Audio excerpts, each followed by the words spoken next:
Hello, everybody. Welcome to Masks Monday. This is session 9 of Masks of Nyarlathotep, and we are well into America by now. This may even be the last session, or certainly the most climactic. Potentially, they may need another sort of session or so to pick up all the bits. But yeah, it's going to be a pretty crazy one tonight. But in the meantime, we have everybody here this week. Hurrah! You're going to need each other. Let's go and introduce the characters, starting from Francoise Pelletier to my... Hello. Hello. I've just noticed that my corkboard notes are in the shape of Africa. You have edited and added things on, and it is in the shape of Africa, and that is somewhat disconcerting, as we just looted the book, Africa's Dark Sects. That's sects, not sex. I'm trying to keep it clean. Yes. And returning back is Winston Greene. Hi, I'm Winston Greene. For reasons I get very method, I have not watched last week's session, so I can be completely surprised by whatever's happening. I like the shape of the corkboard. I think we should bless the rains that made it there. Someone's going to get that Toto song reference eventually. Yes, move on. I'm looking forward to tonight's session. From the sounds of it, it's going to be a blast. And the second method actor who was subject to Fat Mabel's terrible pies, Mr. Dibden. Yes, indeed. I'm a method actor, not because of I imply to have some sort of method, because I do not, rather because I am so busy that I couldn't watch the video. No, joking aside, I really wanted to, but I wasn't able to. So I'm sticking to method acting because I can do otherwise. Mm-hmm. And one of the Juju House Raiders extraordinaire, Herr Braun. Oh, yes, Herr Braun. I've just remembered to change my name from Kevin Bootle. But if you do want to see Kevin Bootle in action, Saturday nights, it's an experience. Yes, Johan Braun, professor of languages at Berkeley, and currently investigating trouble in New York. Yeah, to put it lightly. So, going back over to Francoise, who barely has any luck left, let's hear a bit of a summary, especially for those who were not here. Well, we did an illegal raid on Juju House, which is... would it be Juju Haven? What is the French word for house? I don't care. Maison. So, sorry? Maison. Maison. Yes, of course it would be Maison. Why would it not be? We did an illegal raid on Juju House. We found the proprietor and we tied him up. Oh, before then, they sent us a sash covered in blood. And so we took it with us and we gagged him with it. A bit of sweet petty revenge. And he was tied up, and our friends from the neighborhood watch, they one of them looked after him, and we went down into the basement that we had tried so hard to get into before at my expense. And down there, we found these creatures that were all, zombie, and kind of not good, and they wanted to beat us. Zombie, yes. Zombie. In French is a zombie. Yes, but I was not looking for the French word. I was looking for what the word was. How you say. So, we killed them, and I did a cartwheel.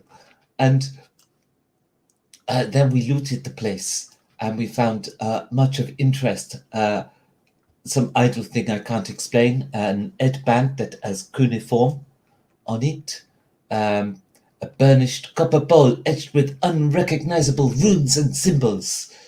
We found a clock set to Greenwich Mean Time, and we found the outfit of the head of the cult, a robe and a face mask and gloves with tiger's claws or lion's claws. And we found all this stuff, and we found an hole covered with a big concrete slab. And as we used the pulley system to poke our heads in, hoping we would find Winston, but instead we found insanity and screaming and madness. And we have been much impacted by the experience because we did it 3 times. We also Yep. For a lot of sanity points. Yes. And when you pass the sanity roll, you still lose sanity, and we still did it 3 times. So we I think some of that sanity's rubbed off on Ronnie. I think you've broken him. So we set fire to it, of course, and we extracted information from the proprietor of Giorgio House, who is I have it here in my notes. He is no, I don't have it here. Here he is. No, that's someone else. Silas Nkwane, even. Finally. Yeah, I got it second time. Thank you. P2, it's okay. Respectable finishing position. And he told us that Winston was at the speakeasy. So we went there, and we sent in Johan to go in alone, undercover, in all of the robes and face masks of the cult leader. But he made the mistake of speaking straight away. So he uses his gun, points it at Mabel, finds another basement, finds Winston in there, absolutely saturated in a gin of some description. And then we take Winston out, and we take him back, and we're on our way to hospital. But also we sent off some of our friends in the neighborhood watch to our friend, the detective who wants to arrest us. Cool. Yeah, Detective Poole, who wants to arrest us. So we sent him to our friend to tell him what has happened, and to go and arrest Silas and Kwane. See, P1 this time. I have improved my position. And also about the speakeasy, and how it openly sells alcohol, and there are drunks there, and so on. And we tell him all about the cult and stuff. And so we have brought an end to the cult, and we now have to get Winston sober again. And there are books to read, because we got the book Africa's Dark Sects, which was one that our friend, whose name I very rarely remember, but this time I do because I have it in my notes, is Jackson Elias. He was after that book, and we have found it. So, and it even has the stamp of the Harvard Library, so we know it is. It was stolen by the sect, because remember, in the library they saw the winged creature. Well, that ties into the sect and everything we know about it. So they actually stole it from Harvard. And that is my summary of last week's session. If you cannot be bothered to watch it, if you are an avid player of the stream and still too lazy, then you can add that summary instead. We're not in Harlem anymore. No bickering. You also asked Poole to send a few cops up to Makunga's address, because Johan managed to acquire it from Fat Mabel. Ah, yes, indeed. So he is also going to have a bad day. Yes, potentially. Depending on what happens. But that was all during the night of, well, Monday and Tuesday. So give yourself a D4 of luck, Francoise. I rolled a 3. Okay. This is Not bad. This means my luck is 250% improved. I did check your sanity count, by the way, watching it back, and I was wrong. So I believe You had 74 by the end. I have Did it you to start with 75. 77 and you lost 3, right? Or was it 2? Did I? I thought I lost 2, according to what I ticked here. I don't know now. You tell me. Maybe I got confused. Okay, as for I'll have it at others- 74 if you wish. No, 74. I mean, why not fuck me over insanity? I fucked up my luck. Yeah, I don't need to do that. That'll happen by itself. Okay, so Arthur and Winston, you still have your bonus dice. The others do not. Arthur, I believe your sanity is on 70 still. Yes. And And my luck is 29 on- luck. Yeah, exactly. 29. So Francoise, 75 sanity, and now you have 5 luck. I do indeed have 5 luck. We will All fail 5. all of our group luck rolls 19 Do out not of 20 spend them all at times. once. Johan, even encountering the creature of many faces 3 times, you are still on 78 sanity That is correct. because you are a hard as nails German, and you have 61 luck. Oh, I'm down to 57. Oh, you're down to 57. Okay. Oh my god, we did some very worst thing during the war. I'm not scared about monsters. Trenches were bad. The trenches were really bad. So. And Winston, at the moment, you're on 68 sanity and 37 luck. I've got 67 sanity 67, and 35 luck. 35 luck. Okay. Although I'm happy to have those higher scores if the keeper does see fit. I'm Nope, quite I'm- happy with that. I'm going to put it down to being a gin soaked. I mean, this is probably the first time I've actually ever been drunk. Yes, indeed. I was going to say, the GM always sees fit. He lives with me. So we are going to skip a few hours into the future from the end of our last session. Skipping over Becky's last comment. So it is now obviously it's Tuesday, 20th of January. It is the night of the day of the soiree, the night of the soiree. It is around 8 o'clock in the morning. The majority of you have been waiting outside the ward, and Winston has been wheeled in to get sorted out. His head wound needs to be seen to. He's basically had his stomach pumped as well. Because of course it was quite full of rather nasty, potent stuff. But eventually, in your sort of groggy states, you're called by a doctor who says that Winston has come round. If you want to see him, but be gentle with him. He's still very dazed. We've put him on some strong stuff to keep the pain at a minimum. So when you go in, Winston's got this sort of big bandage around his head. And Winston, when you are sort of groggy, but you're conscious, you can definitely feel, coincidentally, your throat is very sore. You think something's been maybe put down there. Your head is pounding, like really pounding, even with what you've been given. And the lights are not helping.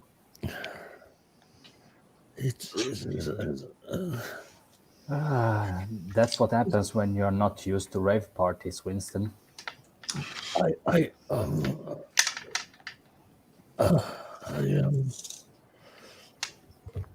I am a little worse for wear this morning.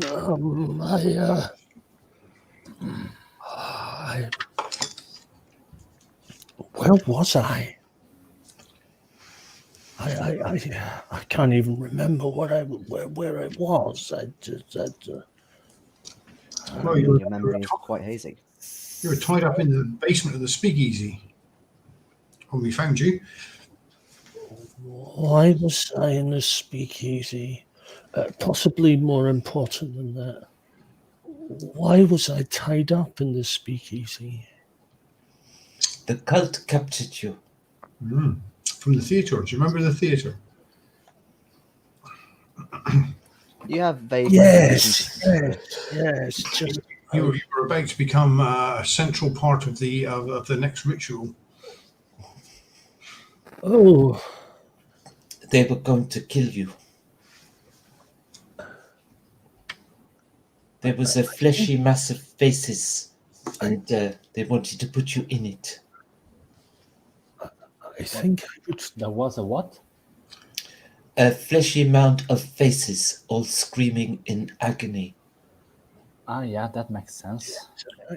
I think No flesh-eating larvae, maggots, no I'm surprised, but no vampires, just a mountain of Don't flesh. be ridiculous. Vampires are not real. Yes, because that's the line you draw. We had this discussion in Peru, if you remember. Yeah, and the one to bring up the vampires was actually you. Before I they know, changed- and they we changed had your this heart. discussion, and they are not real. Yeah, sure, it was just. But we messing saw around. a I- fleshy mount of faces and screaming. Yeah, It yeah, was yeah. quite disgusting. It I'm makes as well. perfectly sense in a way. In the last few months, I have been redefining the word normal and redefining what is real and unreal. At this point, I am quite happy to believe just about anything. Well, I must get your clothing size. You have a soiree tonight, and we may need your reading skills, so you must recover and rest up. I will go get you nice clothes for tonight. Yeah. Yeah, speaking of which, the doctor You kind of soiled comes your in last clothes. to sort of check Winston's vitals as what happens sort of periodically every few hours. Excuse me. And he sort of does the pressure and stuff like that. And then he checks everything else and says, right, well, Mr. Greene, would you like the good news or the bad news? Bad news first. Let's end on a high. Right. Well, the bad news is when you were found, you had taken a huge blow to the head, as you can probably feel that bandage. No, I think the hangover is somewhat negating the bang on the head. Just a little. In mechanical terms, Winston, you've actually obtained a major wound. So that actually involves a bit of mechanics, but basically you've got a little tick box for a major wound, Okay. and essentially what that means is that you need time to heal properly. Obviously, you can choose not to, but if you don't, there are potential complications that could arise from it. Yes, indeed. Quite often, a major wound ends up, with death. But interestingly, you were stabilized on time. In terms of HP, you're currently at 3 HP. I mean, it went all the way down and then back up to 3, rather than going down. Yes, indeed. I rolled it out in advance, and unfortunately, the head wound got max damage, so major wound. I died. I nearly died without being there. Yeah, and interestingly, when you're told about the head wound, you do have a very hazy recollection of that pain, that sheer pain that just made your whole head throb. But then you remember seeing somebody in front of you, a black-skinned man, bald, and he just stares at you and gives you seems to give you something, some sort of strange smelling herb that you think may have potentially kept you going a bit longer. I remember someone giving me some herb of some kind, but I can't quite put the pieces together. I gather that is quite popular in the Harlem area. What did you go ahead with the did you go back Yes. to the Juju house? Sorry, I didn't hear because Jason spoke. Did you go back to the Juju house place thing? Yes, and when you are better, there are books to read. Well, a book. What book? Africa's Dark Sects. Ah,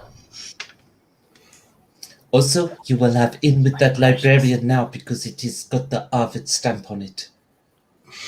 once we have the information we need to glean, we can always return it. As you say, me kind of extra favor with her. Does that mean we don't have to raid the safe of this We are soiree not thing? raiding the safe. No, she has different books. Bear in mind do the want doctor's to still read there. them. We do want to read them too. Yeah. Don't worry, Doctor. I'm quite delirious. Well, I was going to say, I've not even told you the good news. With regards to what on earth you consumed the night before, we have managed to eject most of it out of your system. So the headache will go very soon, but we're going to be giving you lots of water, lots of good, healthy, nourishing food to take that away. So you won't be feeling sickly anytime soon. Maybe it's still a bit of hoarseness from your throat. We did have to put a pipe down there to get it out. You drank a hell of a lot. I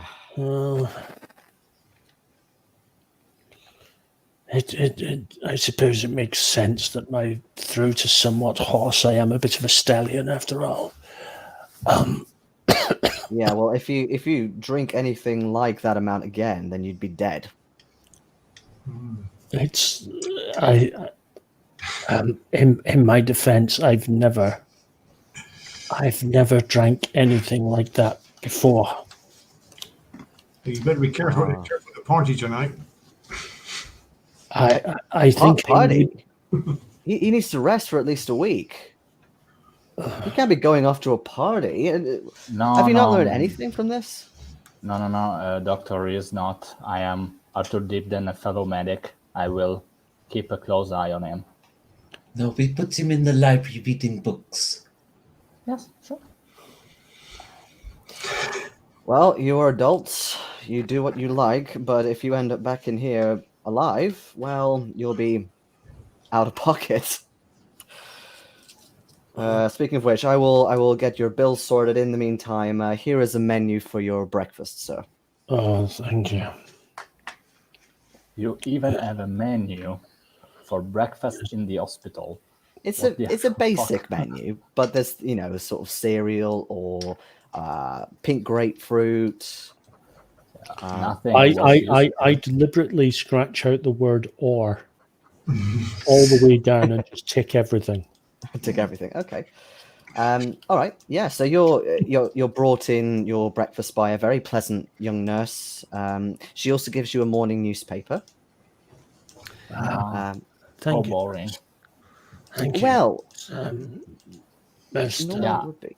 The beginning of the sentence promised something better. The good-looking news gives you a morning newspaper. Oh, come on. Hey, morning newspapers a luxury for any man in this day and age. But actually, the Yes. front page really catches your eye. It talks about an upcoming solar eclipse happening this Saturday. And it's said to be a total blackout almost, sort of just south of Harlem and further north. And that is the best place to go and watch if you're that way inclined. Or you can still get a fairly good view of it from down here. What did we learn about the eclipses? Was it not that the murders always happen on the eclipses, wasn't it? You learned that they happened on a new moon. Yeah, that most of the kidnappings happened when it was particularly dark, though. Yes. Yeah, I still recall shit. Yeah, Yeah. because a new moon would actually be very dark in a new moon. Mm. So yes, Oh, I certain see. eclipse would It's like be, an extra chance to kill again. But they are all arrested now, I hope.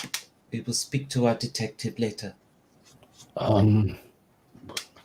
Yeah, what we should definitely do is to check if the head of the serpent is actually really cut off before Yes. venturing anything But let else. us. Today we have to get close and go to soiree in the evening. We can check with Detective Poole tomorrow. Give him time to actually cut the serpent's head off. I will aid as much as I am able. Nurse, Yes, sir. could you tell the person who's doing that infernal banging to please stop? It's very, very, very, very loud. Oh, I'm terribly sorry. So we're building a new hospital wing. I'll see if they want any cups of coffee. Thank you. Having said that, the three of you can sort of round Winston's bed. Obviously, Winston is a good-looking chap, but the fact that he's got this sort of big bandage, he may have a big sort of raised bit, even if he takes it off, it's going to look a little bit weird at a soiree. It will raise suspicions. Yeah. I have a feeling, guys.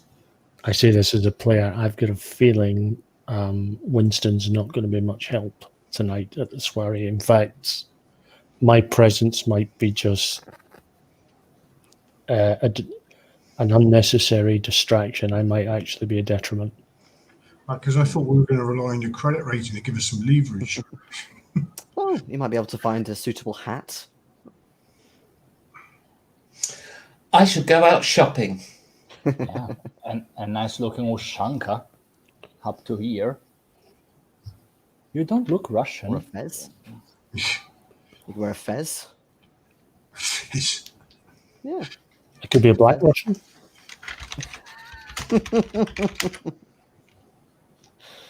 Oh dear.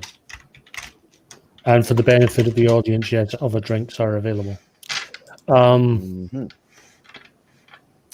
Okay. So, Winston, you are discharged in the afternoon, so you do have a few hours at least to sort of sleep and, Yeah. read the paper and so on. But for the rest of you, what is, obviously apart from buying clothes and stuff, what is the general plan for today? I know that you want to do some reading if possible, but give me something more solid, what you'd like to do. Yeah, first of all, I'll try to get on the same level as Francoise and Johan. We can skip the part about on what they did, how they did it, and so on. Basically, the summary. And then I don't actually know. I mean, if we are able to read something from the book, I will try to give a shot at it. Otherwise, I don't have much ideas other than attending the soiree itself. I mean, sorry. We can the still three of you talk. haven't really the had much detective. sleep, for one thing. It was basically my plan, do a bit of shopping and then sleep. I wouldn't mind translating the cuneiform on the. So even more intense than reading. I mean, yeah, you can always try, but again, Whereas the on fact that, get my head down. the fact that you haven't slept. Sleep first, and then maybe do it before the. Get a few books out and. Yeah. Okay. And naturally, either you can go and pick up Winston later, or you can always get a taxi back to the hotel. Okay. I think we should pick him up, really. I think. Yeah, I See can where pick he them is. up if they are sleeping.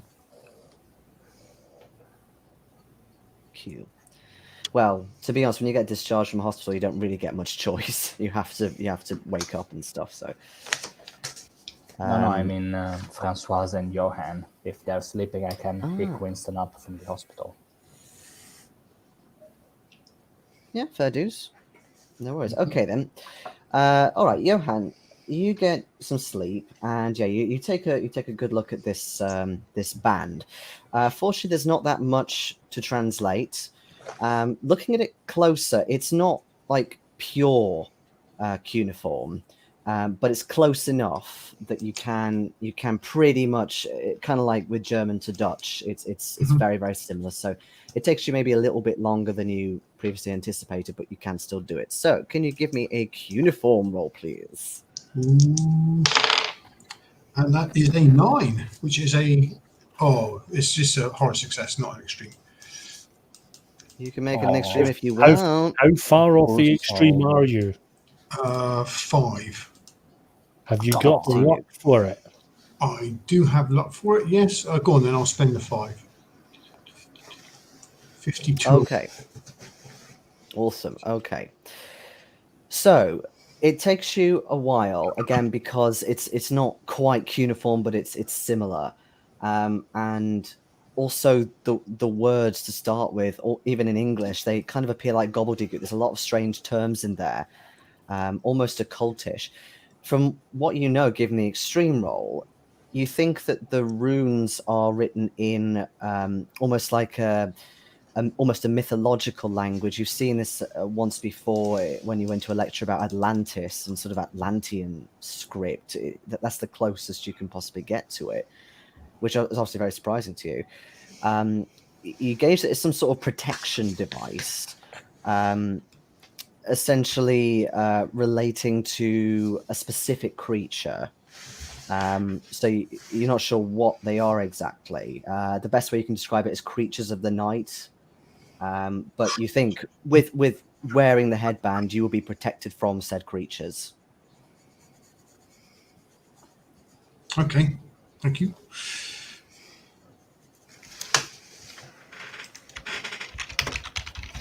No worries. I was expecting a Francoise joke on it. I mean, There you go. I put one in private chat for you. Wow.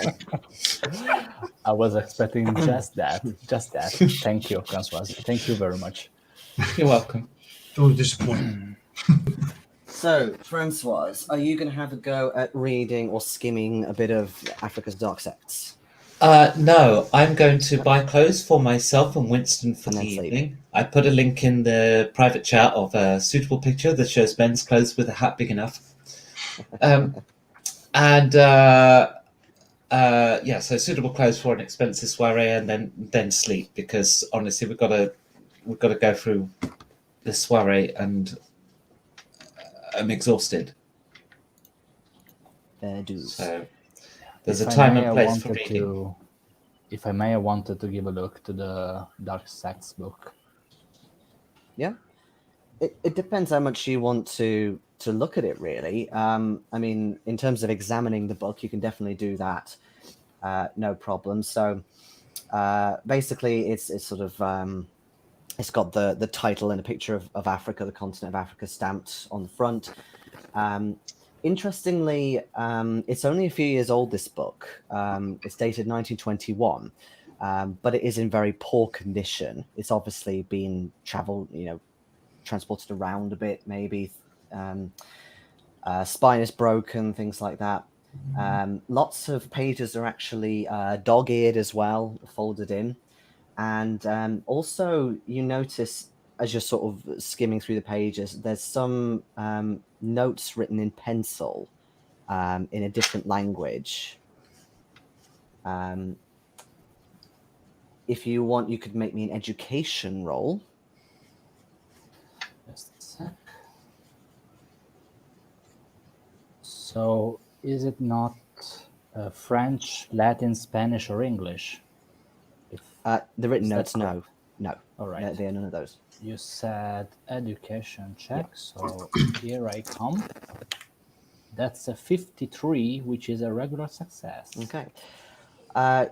You realize, given what else you've seen so far with the stuff from Juju House, which presumably the others have shown you, you think this may be in either Swahili or Kenyan language, something like that. And the author is indeed Nigel Blackwell, no publisher, as confirmed before. And you can see the stamp that shows Harvard University Library, so it's definitely from there.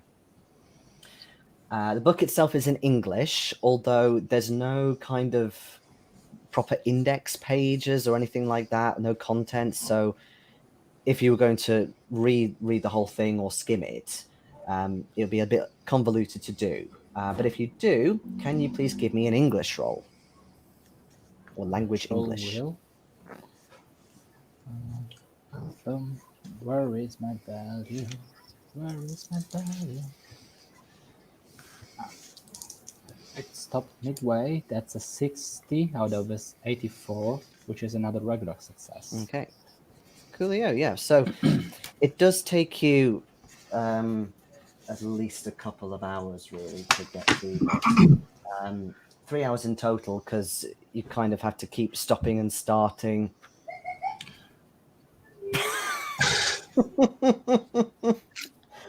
Wow. You have to keep kind of stopping and starting, because again, it's sort of written convoluted. It's kind of like an autobiography, you think, this book. But essentially, it is a collection of papers by this person, Nigel Blackwell, who was an African explorer. You think maybe not that well known and self-funded. And again, there's no sort of attempt to have organized his work into a particularly readable way. And the topics are also quite varied. But the focus of the work, as you can probably imagine, is on African cults. I wasn't expecting that. And also various rather deviant religious practices. In fact, the more you read it, you realize the more gruesome and vile, like they get sort of worse and worse as you get through. So things like cannibalism and bestiality are actually quite tame compared to some of the other stuff in there. Regions discussed include mostly East Africa, so again Kenya, and East Africa, not occupied, but colonized by Germany. Also the Belgian Congo and West Africa, especially the Niger River Basin. And one quote in particular stands out to you. As the priestess whirled around the firelit circle, chanting dim words from an ancient spell, the cult's executioners busied themselves with their screaming sacrifices. As the blood flowed, a chill wind sprang up, and I felt a flash of fear. The wind had become visible, a black vapor against the gibbous, leering moon, and slowly my terror grew as I comprehended the monstrous thing taking form. The corrosive stench of it hinted at vileness beyond evil, and when I saw the great red appendage, which alone constituted the face of the thing, my courage died, and I fled unseeing into the night. And in terms of reading that,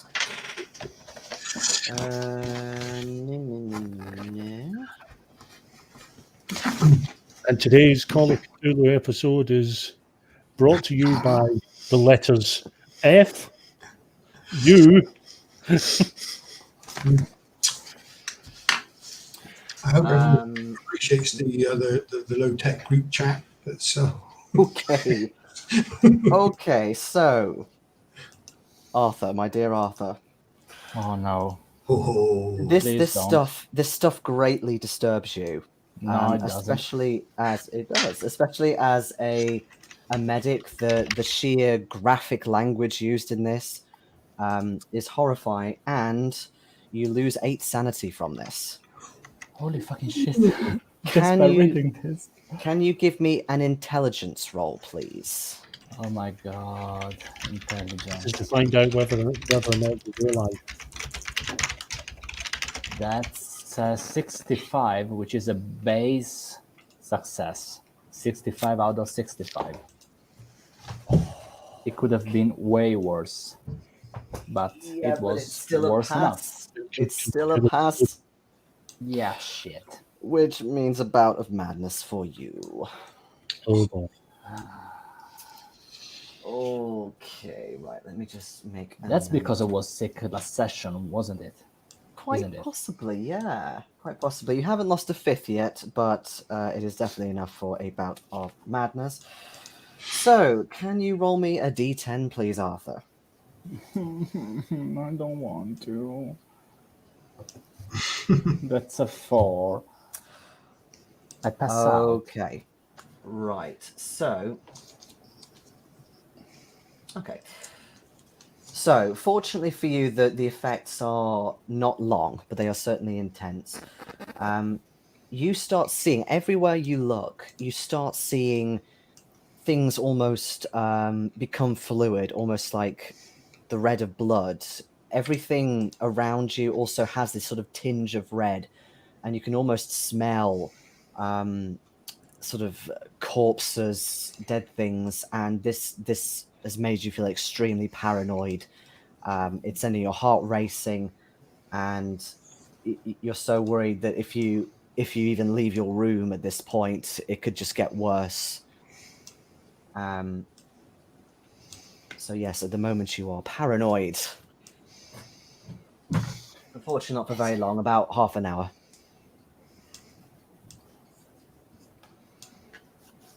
All right. Good news, you gain 2 mythos points.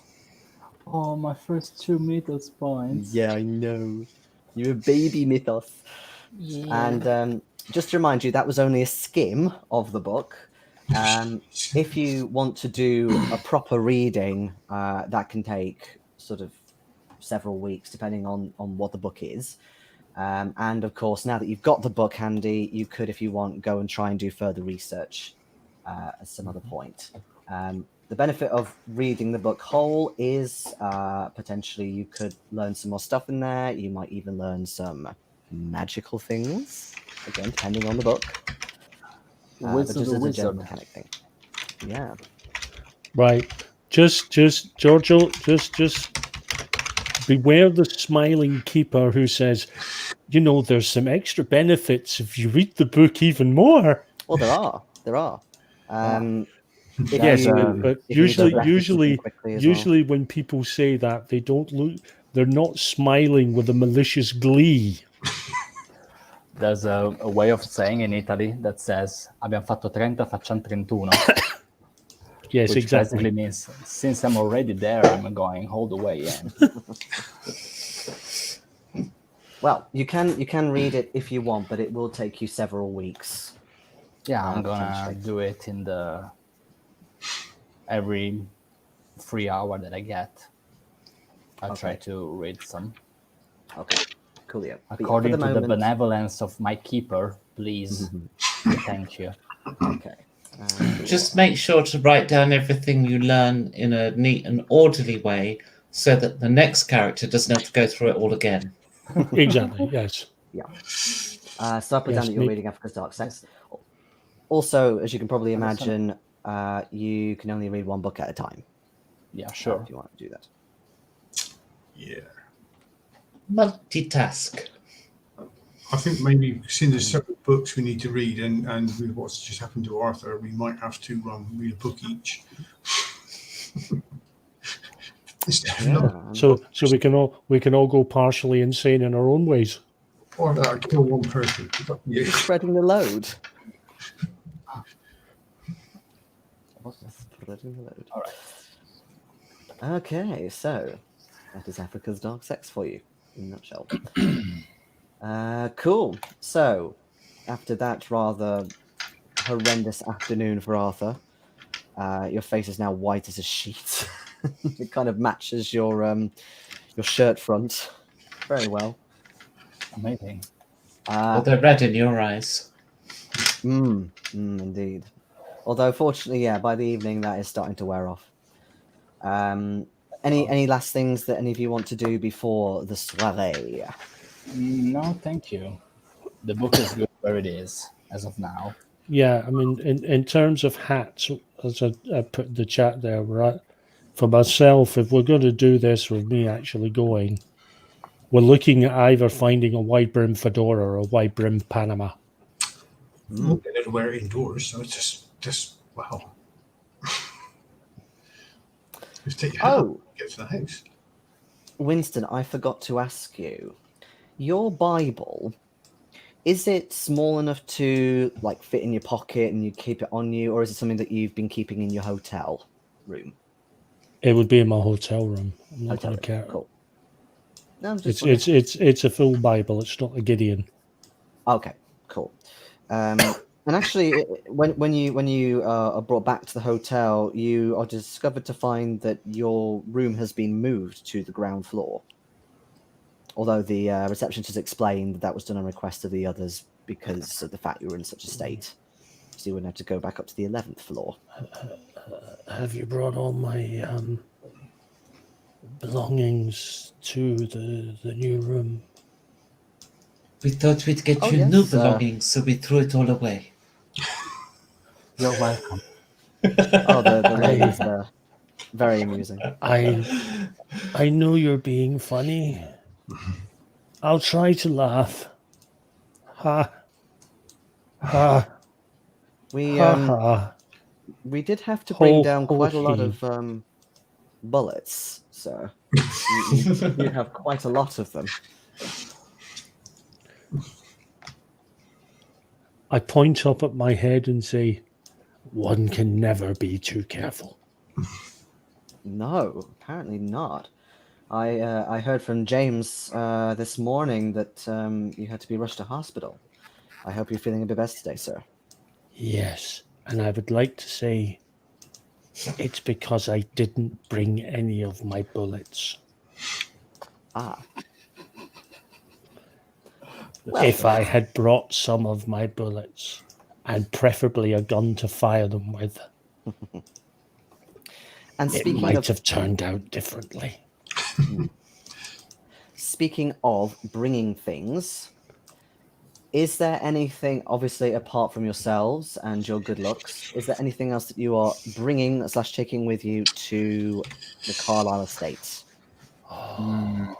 Given the on I site, desperately want to go armed, but I've got a feeling we're going to get frisked. Yeah, no. there's a lot of security there. on site, I every think kind of weapon is out of question. I think we should tell her about our raid, and we should bring a little souvenir of it. We need her to open that safe for us. Are we taking the book with us? I don't think we should leave it at the hotel. No, not the book. I don't think we should leave it at the hotel unless we look in the safe. Lock it in the safe. Yeah. But we should take one of the artifacts to show that we have made some inroads into the cult, and we will soon be traveling to Africa, and it would help a lot if we could read the same books that I've got the mask. I've got the mask I was wearing at the. Or the gloves, they are more. A couple of things. the Did mask did we find any evidence that will exonerate that poor man in prison? Yes, We did. That's good. And are we now looking at Miss Carlyle as a possible ally now? she has some books in her safe that we must read. More than She has an 4 ally, books. I will Yeah. consider a mean to get to an end. We're not sure. She could be an ally, but we can't say for certain. She could. And I certainly agree with Mademoiselle Pelletier, but not taking the book with us. It could be that she is looking to acquire the book herself. I don't want to give her that if it turns out she's not an ally. Exactly. Let us not lose it so soon after getting it.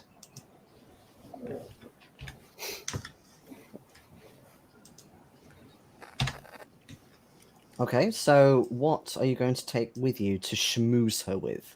We could take the idol with the many heads, Yeah, the mask or the mask. or the glove claws. The I claw, think mask rather than glove claw. I It do is a more believe the gloves are more easily carried without raising suspicion. You can put them in a pocket. A mask is more Yes, but the difficult mask is more of a conceal. symbol. Yeah, Yes. We do not need to conceal it, we can take it in a bag. Plastic bag. I was about to suggest doing Pip. something there, but that would be extremely stupid Just Please bear in because, mind. because of what I have. Or the metal headband. I was going. I just had to look to remind myself what handgun I have, and it's a 38 automatic. It's not the snub nose. If it had been the snub nose, I was going to wear it down my pants. Ah, It'd be the last place they. It's the last place they'd frisk. really? This is prohibition here. They'll frisk anywhere. We are going to a soiree. Why Most we need people won't. guns? Most men will not pat another man's balls No, fair. well, to frisk. I think there's probably enough firepower at her house to either us taking our handguns not make any difference, or if they can get through that lot, then Yes. How about we take the headband? It is easy to carry, will not get damaged. It is metal. I mean, if we do find anything about the markings, we can research that there and then. I thought you already translated them. You pretty much did. Oh, sorry, I thought you meant the other one with the unknown script on. No. The headband was the one that was in sort of cuneiform, which is what you translated. There was, I believe, a copper bowl with sort of completely unknown etchings on that you have no idea what that is. Okay, we can take the headband. I'll just go in my pocket. That's easy enough. Yeah. I was going to say with the mask, if you still want to take that, bear in mind it does have the tongue on the underside. No, we will just take the metal headband. Metal headband. It's authentic, isn't it? What a tongue! Is it It's like an authentic, Naruto isn't it? headband? We'll take the headband. I didn't hear what you said, Arthur. No, I said if it's like a Naruto headband. Oh, sort of. Yeah.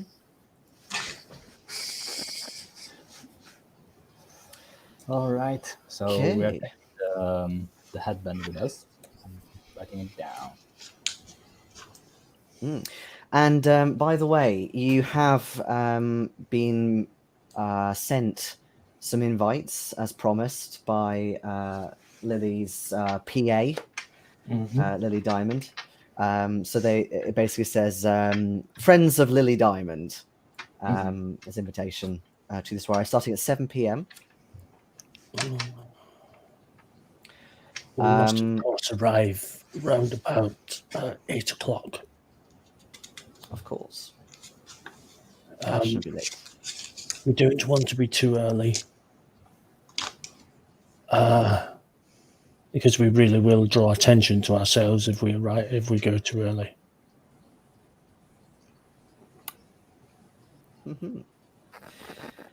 So when you get there, I'm assuming you're going there in a sort of taxi method again, like before. Yeah. Okay. Winston, of course, this is the first time you've seen the Carlisle estate.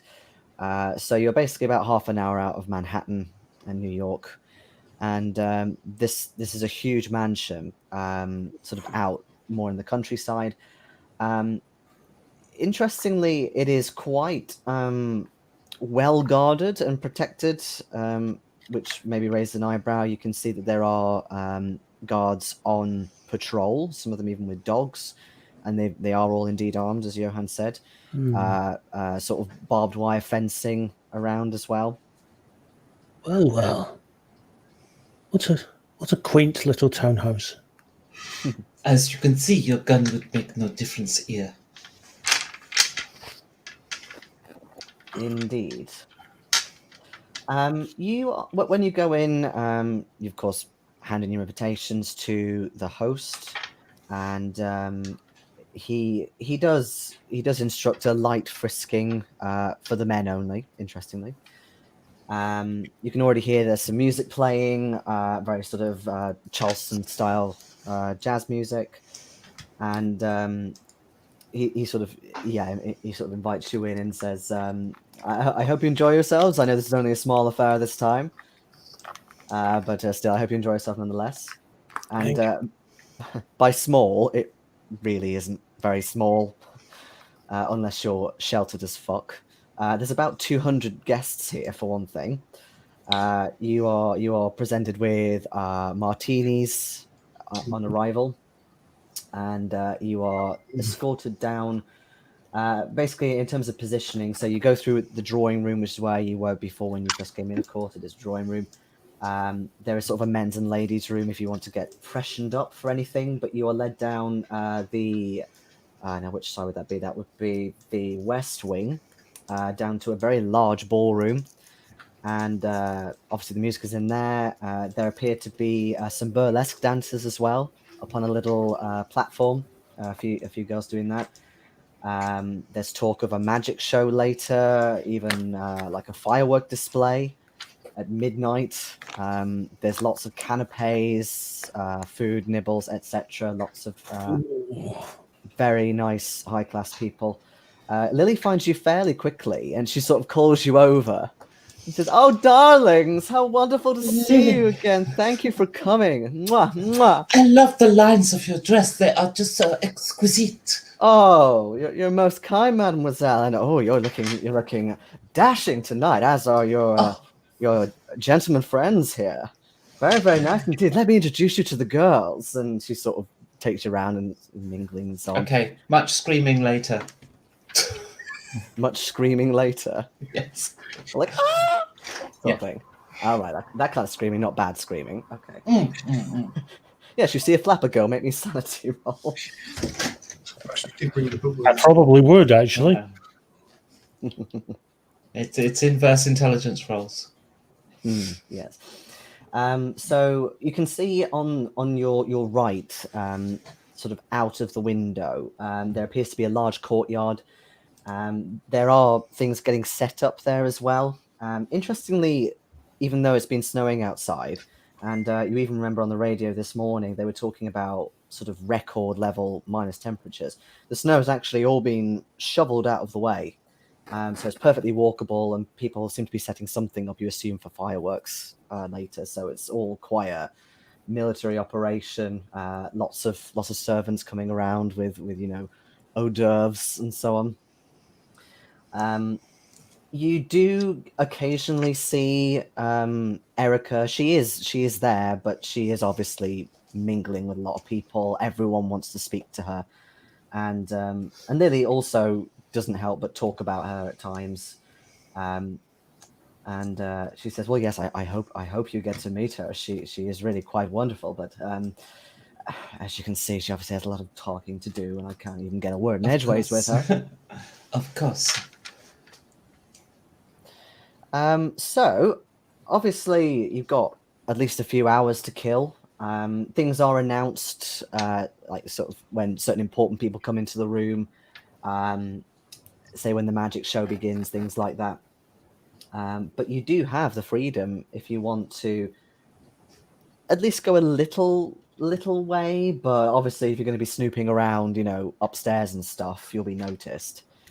But yeah, tell me what your plan is for the evening. My plan is to ingratiate myself with all of Lily's friends and just, lots of mirroring, lots of trying to make myself basically established with this group. Mm-hmm.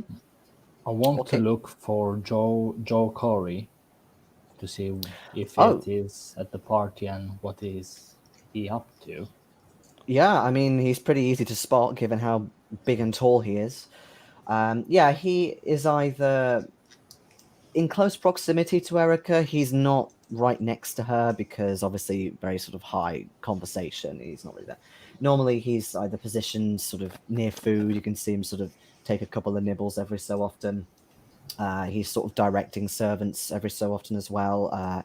You notice that Bradley is there as well, and they sort of talk every so often with each other. I am going to nonchalantly sort of wander the ground floor. All right. Not in any sort of deliberate snooping. I'm just getting a feel for the ground floor. Just wandering, glass in hand, looking as if I'm looking at any sort of portraits or architecture and so on. And if I am asked by any security guards, I'm going to use the oldest excuse in the book. Yes, the credit rating. No, I'm going to use the oldest excuse in the book, which is this place is very large. Where on earth is the bathroom? Fair enough. But I'd like you to give me a credit rating anyway, Winston, if you please. Give me a credit rating score. What can I say? Come here, dice. You love me. And that is a hard success. Nice. Yeah, so nobody stops you. The only thing that you do notice is a couple of the servants sort of look you up and down a bit. Again, probably because you're black and you're wandering around. But again, they don't question it. But yeah, so you sort of go back the way you came. You can see that there are obviously sort of stairs going up at various places. Some are for servants, some are for Erica and so on. You can see that there is a sort of a trophy room adjacent to the corridor. Lots and lots of gleaming stuff in there. You're not sure exactly what, but you can definitely assume, maybe like horse riding, shooting, all that sort of titting, as English people call it. There is also, you see the library for the first time, which is sort of a bit back further towards the entrance, which is also huge. I mean, you really, you really feel a bit of jealousy, the amount that she can afford. There are so many books in there that could just be so valuable. And you actually wonder how much has she actually read, or are they just more there for status, things like that. But there's a couple of people in there, actually. A few people mingling. There's some billiards in there that people are playing. I go in just on that notion of how much she's actually read. I'm going to take a look at a few of the shelves. Not for the books, not specifically for the book titles. I want to see how much dust is on the shelf. Oh, they are spotless. They are dusted, you think, every day, twice. Bollocks. I was hoping to find that, you would know which books had been taken off because that's where the dust was missing. Mm-hmm. You can make me a spot hidden roll though if you. I'll go for it.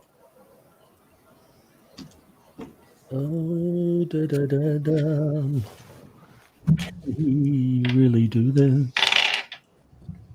Yes, I can. How much did you succeed by? I succeeded by 11. Okay, just a regular pass.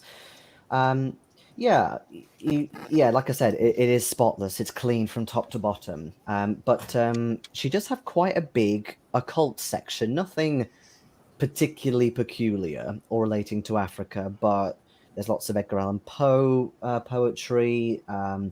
There's sort of various other sort of occult light almost. So if she does read this stuff, she's obviously quite well read.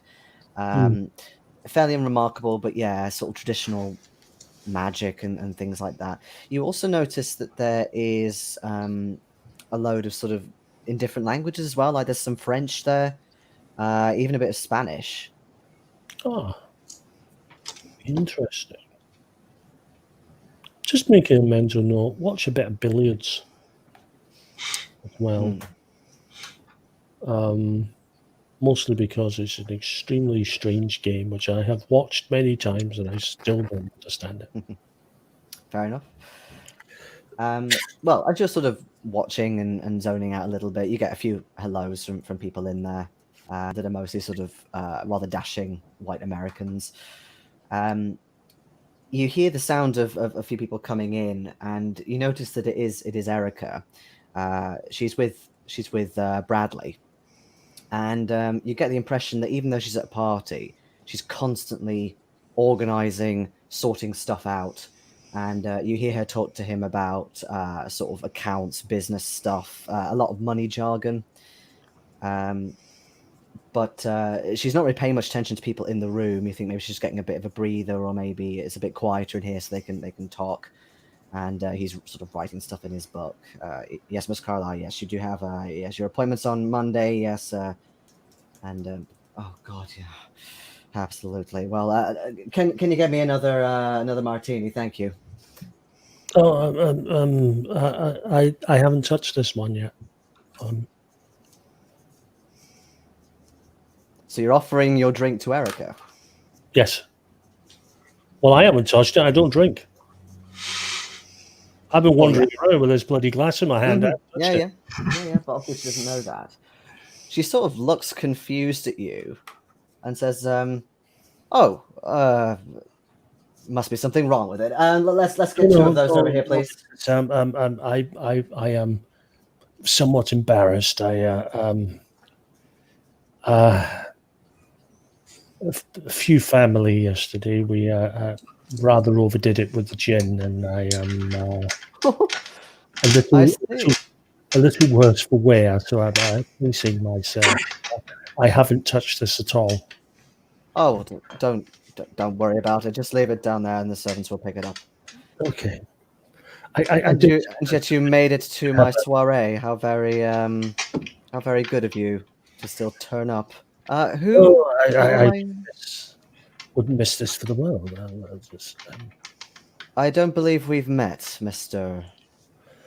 Greene, Winston Greene. Sort of again looks you up and down a little. You are very well dressed. I'm impressed by your attire tonight, sir.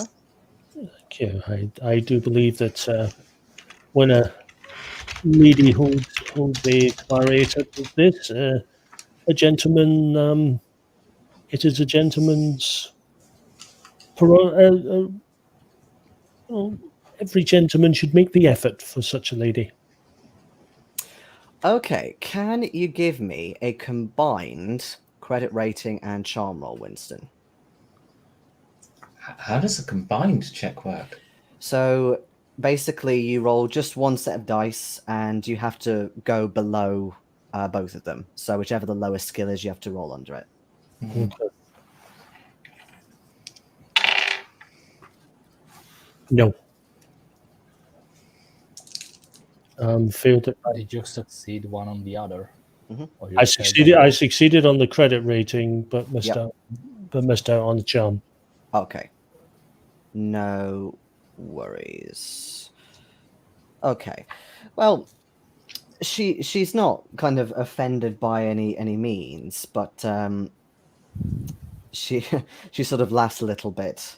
You think that she may have heard that many times. So she sort of, once the drink arrives, she sort of takes that and then immediately starts talking back to Bradley again.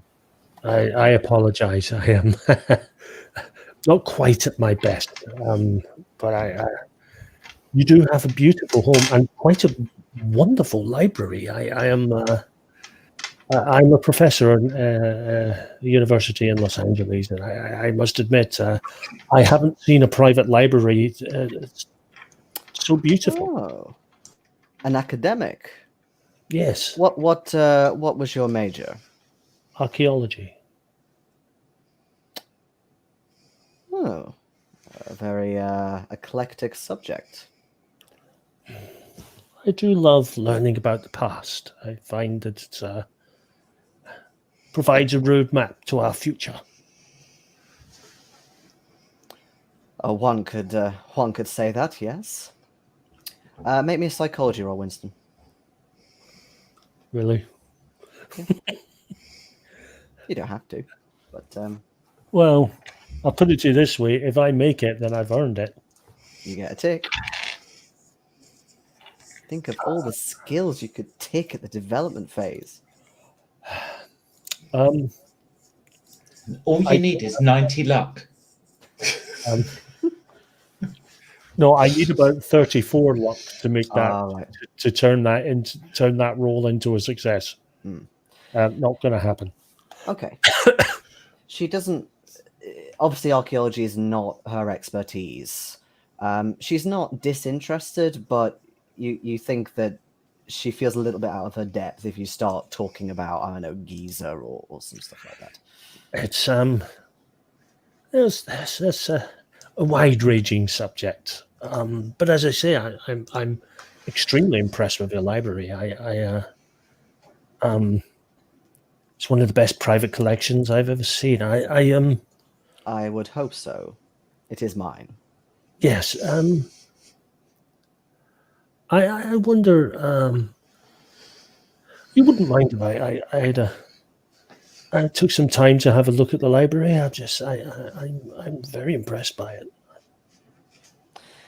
Bradley looks a bit offended by that, but Erica sort of shrugs and says, "An academic needs to read, does he not? As long as you put everything back where you found it." Absolutely, of course. Thank you. You're a most gracious host. Glad to hear it. And again, it's almost like she kind of goes out of character and immediately starts, right, Bradley, and sort of goes off and at that point, I'm what it means is I'm my being in the library is of no surprise to anyone now. Indeed. Meanwhile, as you're starting to peruse the plethora of tomes, the magic show has started. Somebody sort of announces it. The burlesque dancers do their little bows and head off. It appears to be this rather flamboyant Italian magician called the Great Policino and his beautiful assistant Madison. Sorry, I feel by the way, personally Giorgio. attacked. Thank I'm you. so sorry. I won't do any more Italian for you, I promise. And yeah, it's quite... Feel free to. Okay. It's better than my French. Fair enough. But yeah, it's quite extravagant. We do have to wonder, was that Italian influenced by such great fictional works as The Godfather and Once Upon a Time in America, or was it influenced by Mario and Luigi? It was influenced by Italian opera singers. Because I'm a nerd. But yeah, it's quite an extravagant performance. There's sort of the various stuff like soaring in half, what you call it, all the sort of fabrics coming out of the mouth, things like that. He asks for volunteers to do stuff. All very exciting, and Lily is getting quite merry at this point, along with the rest of her friends, but she is absolutely loving this. And at one point, she is even like a volunteer, and she gets sort of sawn in half, and everyone's like, "Oh!" Because of course back then people were more gullible about such things. So yeah, lots of clapping, lots of noise, and so on. Francoise, yes, you're mirroring, doing a lot of that. I am, but I'm being careful not to get too drunk. Of course, and I was going to actually ask about how much alcohol people are consuming. Obviously, Winston, you're not consuming any. Are people wanting to sort of keep on drinking, or are you being quite steady? Are you stopping after a certain limit? Oh, I'll take the drinks and keep up with Lily, except I keep leaving my glass somewhere, so I'm like, I finished it type thing. Okay. I'll just about drink a couple of glasses. Yeah, Johan, I'll have a couple, 3 glasses for the evening. No more than that. Yeah. Because obviously martinis are a big thing, but you can pretty much get anything you want here. There's champagne, there's bourbon, on the rocks, cocktails, everything. So just making sure, because there are rules for alcohol. Our best behaviour, because we're trying to get in. Cool. Okay, yeah. Yeah, we are No trying to worries. get shit done. Indeed, you are trying to get shit Not done. shit-faced. You're on the job. Cool. Yeah. In that case, Francoise, let's have a charm roll from you for your mirroring. Okay. If I had 3 more luck. I mean, you do. No, 3 more than I have. I have 5. I need 8. Okay. Bollocks. Well, Lily's being very friendly. She's not picking up anything at all about you leaving your drinks, for example, or anything out of the ordinary out of you. You do notice a window as Erica kind of comes back in. She's had a couple more to drink, so she has loosened up a little bit. You think, certainly from when you spoke to her a few days ago, and Bradley appears to have finally left her alone. And she starts mingling with her guests a bit more. Okay. Well, I just would like, because Phil hasn't had much chance yet, so if Phil could have that opportunity and you come back to me later. Well, it's just you haven't had much chance to take a spotlight tonight. That's very true. Actually, one question as well. Who has the headband? Shall we make it Johan, maybe? I do. I think I sort of put it in my pocket. Yeah. Okay. I think it was Phil that's got it.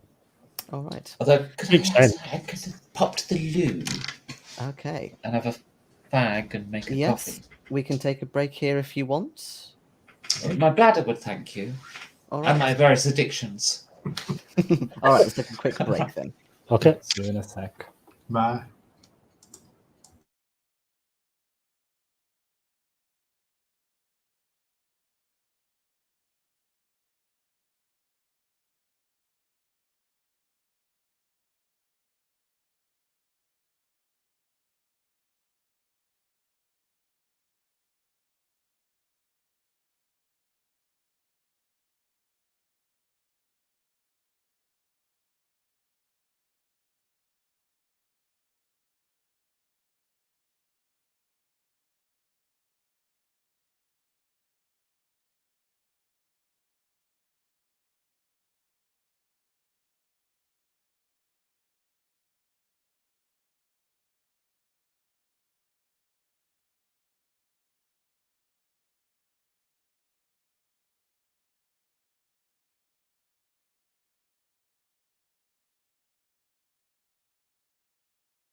So I'm first back. Hello, everyone. And hi, Steve. Yes, I am feeling a lot better.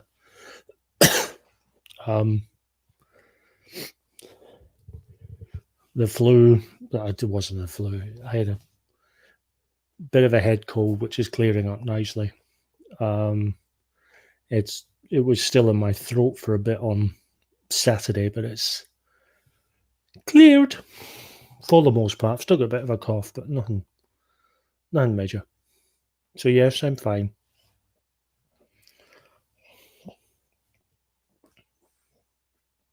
It's getting intense in here, isn't it?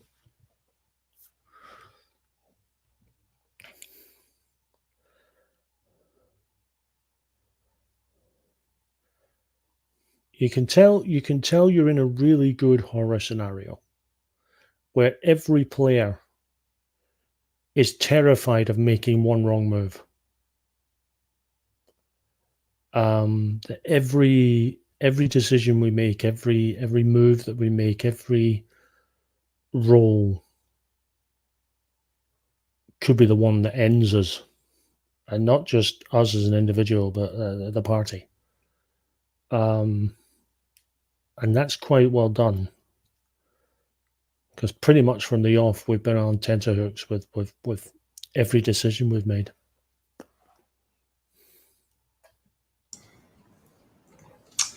Okay.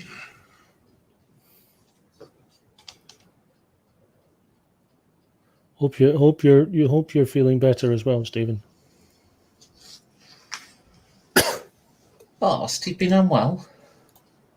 I was just No. he was asking me. He was asking about I was feeling better, and I said, yeah, I am. And they said, yeah, I've had a bit of a sore throat myself. Oh, I'll be right back. I've got a sore banana. A sore banana. Yeah.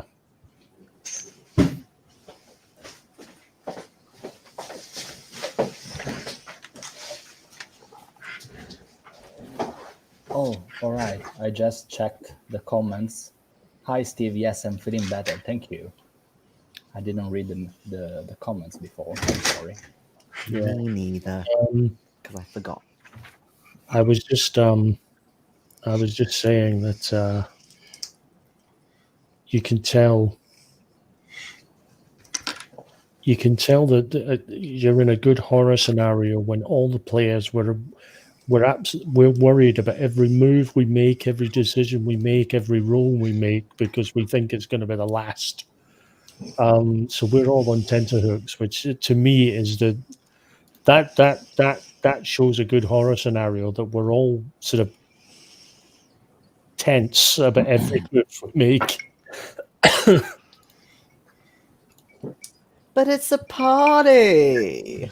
It is What's wrong? Also, in the beginning of the session, I saw another name instead of Johan Braun. So I thought, oh my God, did he die last session? What No, happened? that's just Kevin. He's harmless.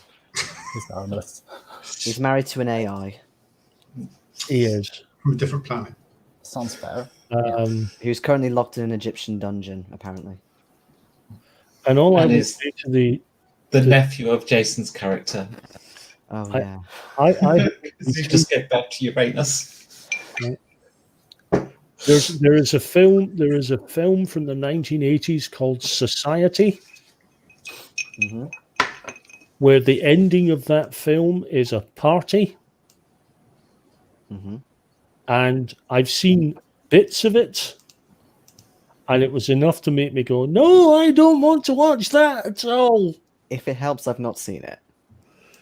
Well, it turns out that everyone is basically kind of aliens that can morph and change shape, and the party sort of descends into an orgy of shape changing with heads coming out of all kinds of interesting areas. TMI. Thank you. Oh. On that note, let's give some of the others some limelight then. So, Johan, like I said, jumping straight back in, there is indeed a possible window. She has been talking to quite a big group of people, but yes, actually, the ending of Carrie, I have seen Carrie. She's only sort of talking to one or two people, so you could definitely meander up. Lily is kind of on your shoulder a bit as well, as she's doing with all the guys in your group. I will wander generally over into that general direction. Oh, yes, Johan, you need to meet her, absolutely. Let me introduce. Erica, and she goes, I've met him before. I know this man. Mr. Braun, wasn't it? That's correct, Fräulein Carlyle. It's a pleasure to meet you again. Yes, I don't remember inviting you. Oh, of kindly invited by Fräulein Lucy here. We met Lily. at the theatre last night. Lily, sorry. Met at the theatre last night. Yeah, Lily kind of tries to pacify her a bit and says, "Oh, stop it! I invited them, obviously." Yes, Oh, we were lucky well. enough to get an invite. Wonderful party, actually. Yes, very, very interesting. Yes, it is a pity that we couldn't get the lion tamer, but fully booked, of course. Lion Typical. tamer, really? Yes, I get one in maybe a few times a year. Well, that would have been something to see, but the fireworks and the magician, that's just wonderful. Yes, it is a pity, though. I found out in this morning's papers that the eclipse, there's an eclipse coming at the weekend. I booked it completely the wrong time. It is absolute disaster. Well, yes, I mean, it is probably the wrong time for the party, but it's probably a good indication that there's certain things that shouldn't happen at the eclipse. We've recently had some experiences that we think we've stopped some things happening that I think we are confident that the eclipse won't happen. I've lost my thread. Yes, You're you can sort confident of the see her eclipse zone won't out a happen? bit. It won't happen at the eclipse. Yeah, her small smile sort of turns into almost a bit of a scowl, and says, "Oh, I see you're going back onto that subject again. Well, I suppose I need to be pleasant with my guests. What things are these, Mr. Braun?" We had a bit of a nasty experience at a place in Harlem called the Juju House. I don't know if you heard of that. You hear Lily go, "Ooh, that sounds exciting!" And she's getting like really sort of engaged with it. It's one way of describing it, yes. No, I have not heard of this Juju house. It sounds very much a place I would avoid. Yes, I think you probably should, but I think they would have been a little bit overexcited at the eclipse. And why is that? Do they worship the sun? Not the sun, no, but certain things were going on there that was totally unsavoury and not for the best intentions towards the people of Harlem. It's something we came across in our investigation. Your investigation into your friend, right? And again, Lily's trying to sort of get her to relax a bit and enjoy the story. Like she is incredibly like in awe of, oh my god, you went to this place and you found this treasure and it's amazing. But Erica does understand that again you are an academic as well. But I will allow you to make me a sort of a social roll of some kind. Whether charm, persuade, even fast talk, if you have that. Fast talk wouldn't be any good. Charm or persuade. Oh, persuade. If that's okay. Yeah, like I said, either is fine, whichever you're best at. That's a miss. By a considerable amount. You do have some luck to spend. Not like some people. Not that much luck. Well, that does sound very exciting, Mr. Braun, in some ways, with you being a professor and all that. But if you don't mind, I have other people to speak to tonight. Well, we did find some interesting artifacts as well at the shop. And what do you want me to do with those? Tell you how much you would get? Buy them off you? I have plenty of my own artifacts and treasures. I don't need anything else really, unless you bring me a jewel in the ocean or something extremely rare. Sorry, you see jewel in the ocean? Yeah, what's it called? I think it was in a Tomb Raider movie. You know, that sort of Jewel of Africa. That's it. You know, the really famous The Star of Africa. Yes, the Star of Africa. That's what I was referring to. Sure, just go up to the Queen and demand it. Well, yeah. Oh no, it was nothing as bright and shiny. That's something a little bit much more drab, but potentially, magical perhaps, or ceremonial at least. Magical, you say? Do you believe in magic, Mr. Brown? No. But the people doing the ceremony obviously do believe in magic, and it purports to have certain powers of protection. Huh. But of course, it is a load of baloney, right?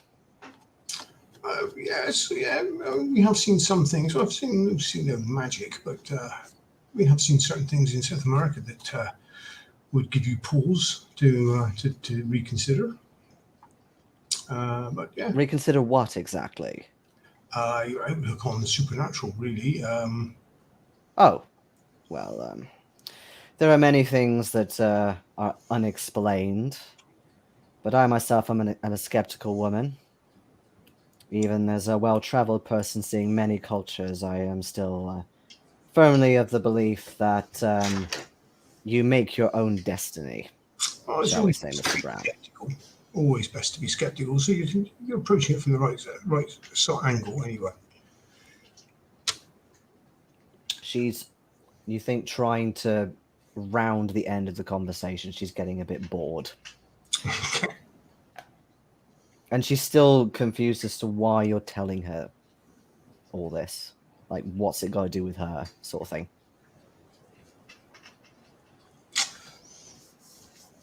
How blunt do I have to be here, do you think? Are we going to just ask to read the books, or...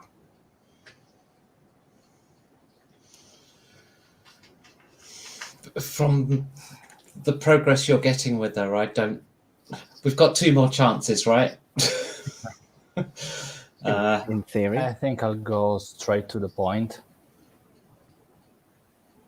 I mean, something like we are Good deal. unraveling things about your brother's disappearance. It will be of great Could do that.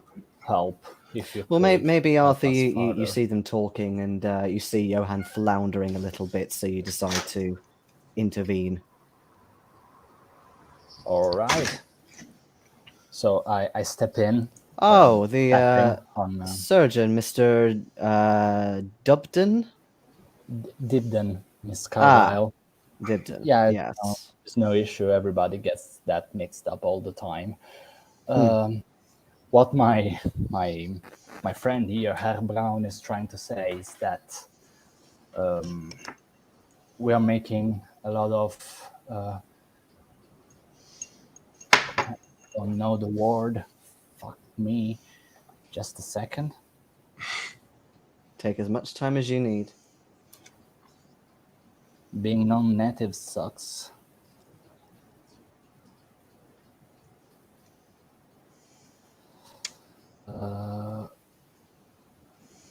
Yeah, we are making a lot of progress and development in finding out what maybe happened to your lost brother. So it will be of great help to us if you could maybe let us access his library.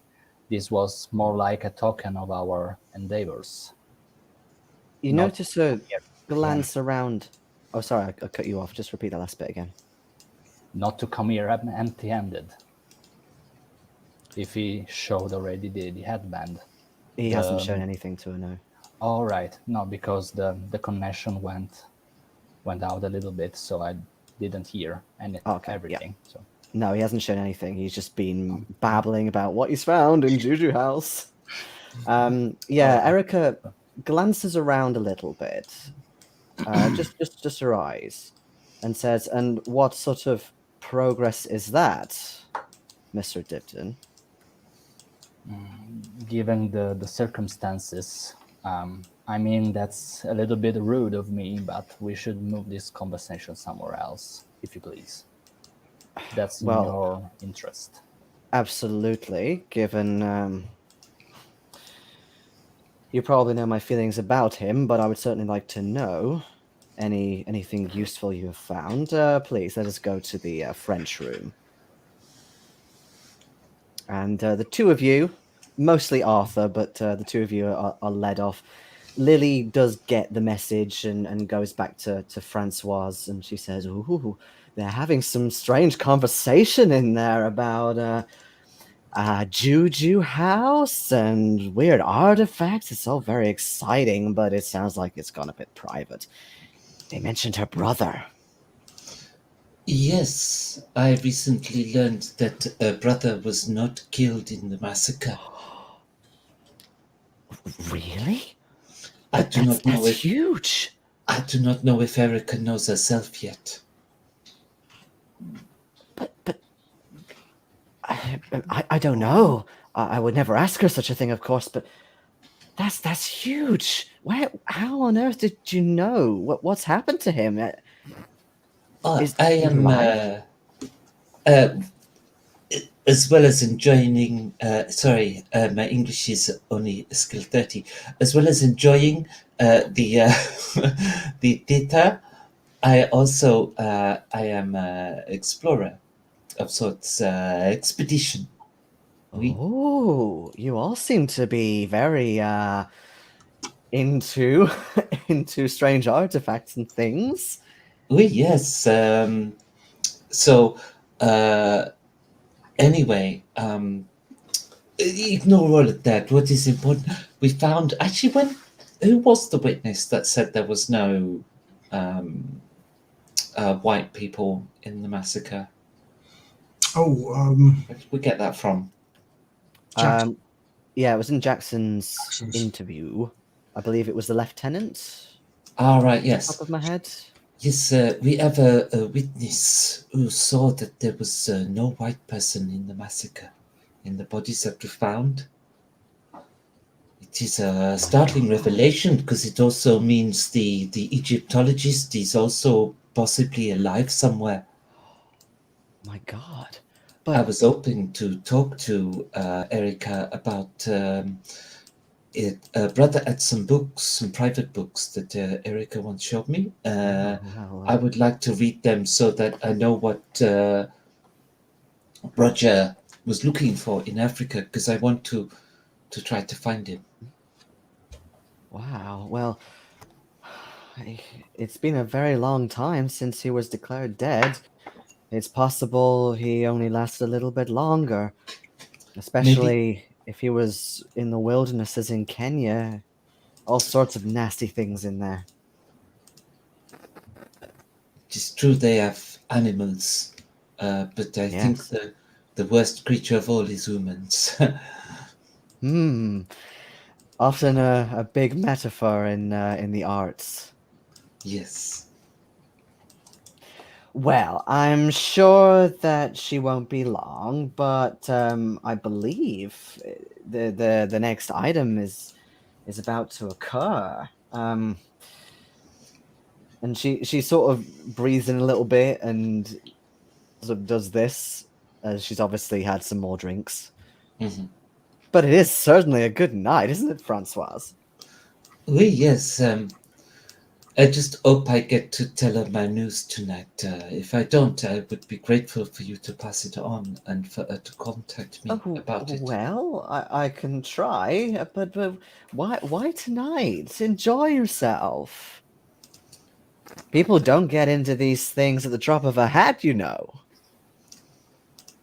Well, exactly. Exactly. The irony.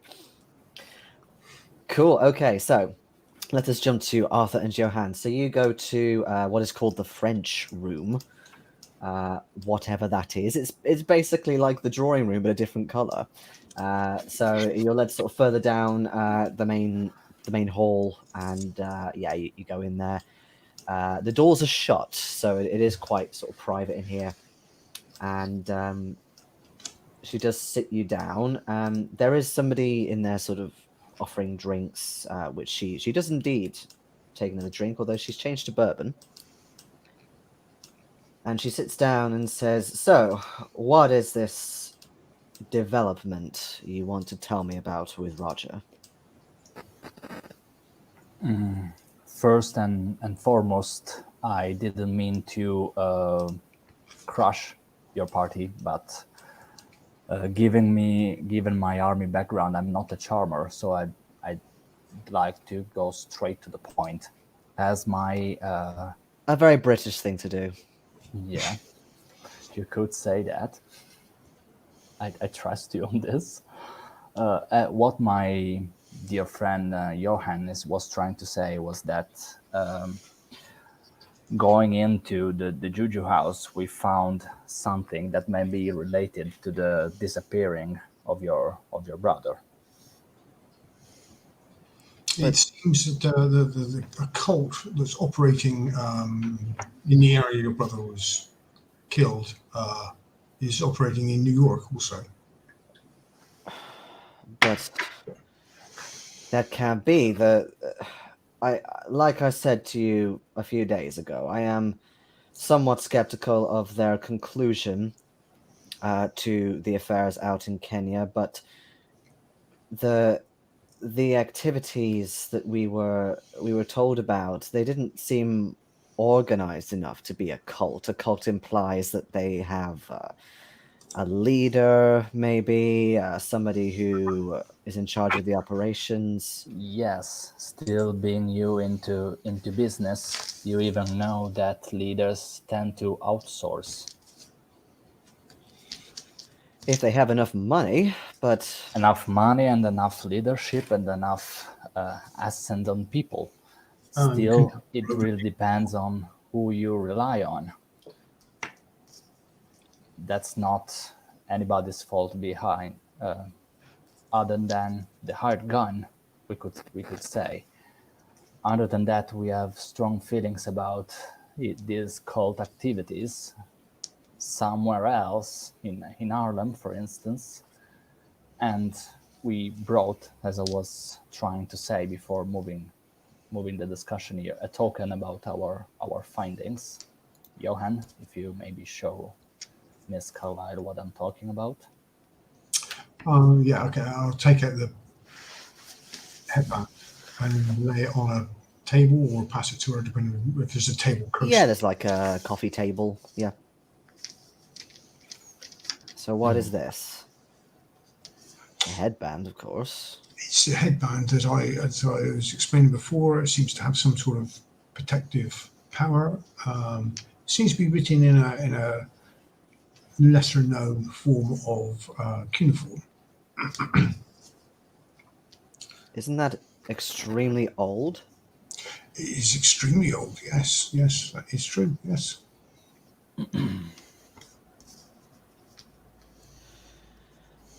So, in regards to my brother, then you think that aside of the magic and the mumbo jumbo, it sounds like the way they are organized is quite a real thing, and of course, anybody who dies by their hand, it's a very real thing. So you think that this organization that is both based here in New York and in Africa was responsible for my brother's death? Well, We do believe that we have many evidence about their involvement at the very least. and it is a certain possibility that your brother was not killed at all. I beg your pardon? Our friend found some evidence and some witnesses that would state that there were no white people found at the massacre site. And we have even suggested amongst ourselves that your brother might even be in New York. What? But that's impossible. I would know by now if he was in New York. Would If he you? was in New York, he would be under the power of this cult. Yes, but okay, let me put it to you plainly, gentlemen. He is a man of a very well-known yet tainted reputation. People know his face. Even if this cult had him under lock and key, people would still see him, and that word would get to me. I've heard nothing, and he certainly hasn't contacted me. Not that I would expect him to, given how unreliable he was. Well, it is, as I said, that is only a possibility. He is in New York, but we do believe that he didn't die in Africa, certainly. Is it possible that he simply escaped and then died elsewhere? We don't believe Or that was taken. the main party died in Africa. So, what about the others? Because, of course, well, apart from one, they were all white. So, what about them? We believe they're alive somewhere, whether they're still in Africa or somewhere else. We believe they are still alive, or at the very least definitely survived the massacre. But why? Why would they conceal themselves for so many years? Well, this is one of the things we're trying to find out. It seems to be tied in with the death of our friend. He was writing the book on this subject, or writing a book, and came across this part of his investigations. And Also, we should consider the fact that they are concealed by someone else. No doubt Bunet is behind that. And he fell foul of the cult in New York.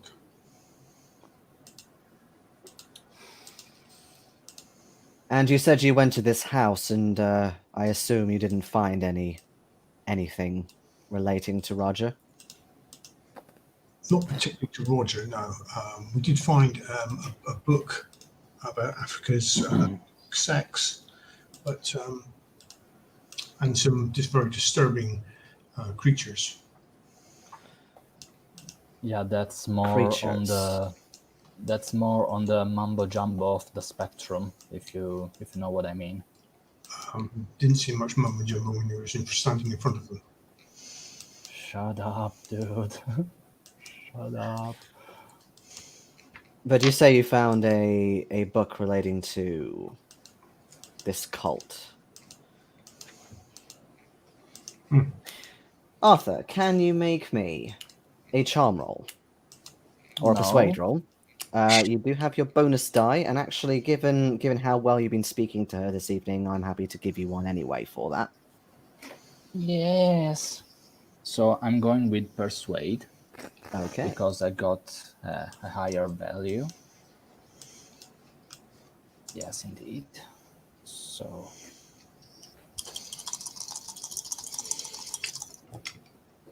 that's a 2. A 2? That's an extreme success. Oh, fantastic. All right, give it a tick. Okay, when you mentioned the book, and again, it's kind of helped with like the build-up of you talked about her brother possibly being alive and so on. Firstly, she definitely believes you. She, when you start talking about the book, she shakes her head and says, "Those books I briefly showed you. Roger had them for a good long while, and if they're anything like the dark sects book you're talking about, there is very disturbing contents in there. One of them, I did glance at one of the thicker ones one evening, and it gave me nightmares for a few days. I'm quite surprised that Roger had them to begin with. I thought his therapist would have confiscated them, given if they gave me nightmares, then what on earth would they have done to his mind? But in the end, the therapist, of course, went with him, didn't he? They all went off on one jolly romp. But I imagine your next question is that you wish to read these books, or at least glean more information from their pages. We are coming here in goodwill with a token of our effort in order to ask you to grant us access to this mumbo jumbo, in order to uncover more about your brother situation. We are coming here out of respect for your and his figure. I fear that whilst not directly your fault, but I fear that this has opened up a very large can of worms. And it was bad enough when Bunet was influencing my brother, but I would much rather just give the books to you so they can at least be out of my property. I fear that they are a bad influence on this place, whether it's a superstition or not. The fact that I know that they are in there and they are a bad reminder of my brother, and now you're saying that he could be alive, makes me think what on earth he got himself into and what Bunet did to him. I would like you to continue looking into his death further and keep me informed as well. We surely will. Yes, sir. If we find anything, we will contact you. Very good. And then you start hearing like a polite knock on the door, and a servant opens the door at her wish and says, "I am terribly sorry, Miss Carlyle, to interrupt, but the firework display is about to start. I hoped you would like to know." And she sort of sighs a bit of relief and says, "Well, I'm sure that we can arrange for the books to be given to you later, but at least let us enjoy the show, shall we?" Yeah, sure. Thank you for your time, nonetheless. And the others, you would have heard people sort of going around saying, "Fireworks display is about to start. Please go outside," and etc. etc. So you're all led out into the courtyard. Go on, Winston.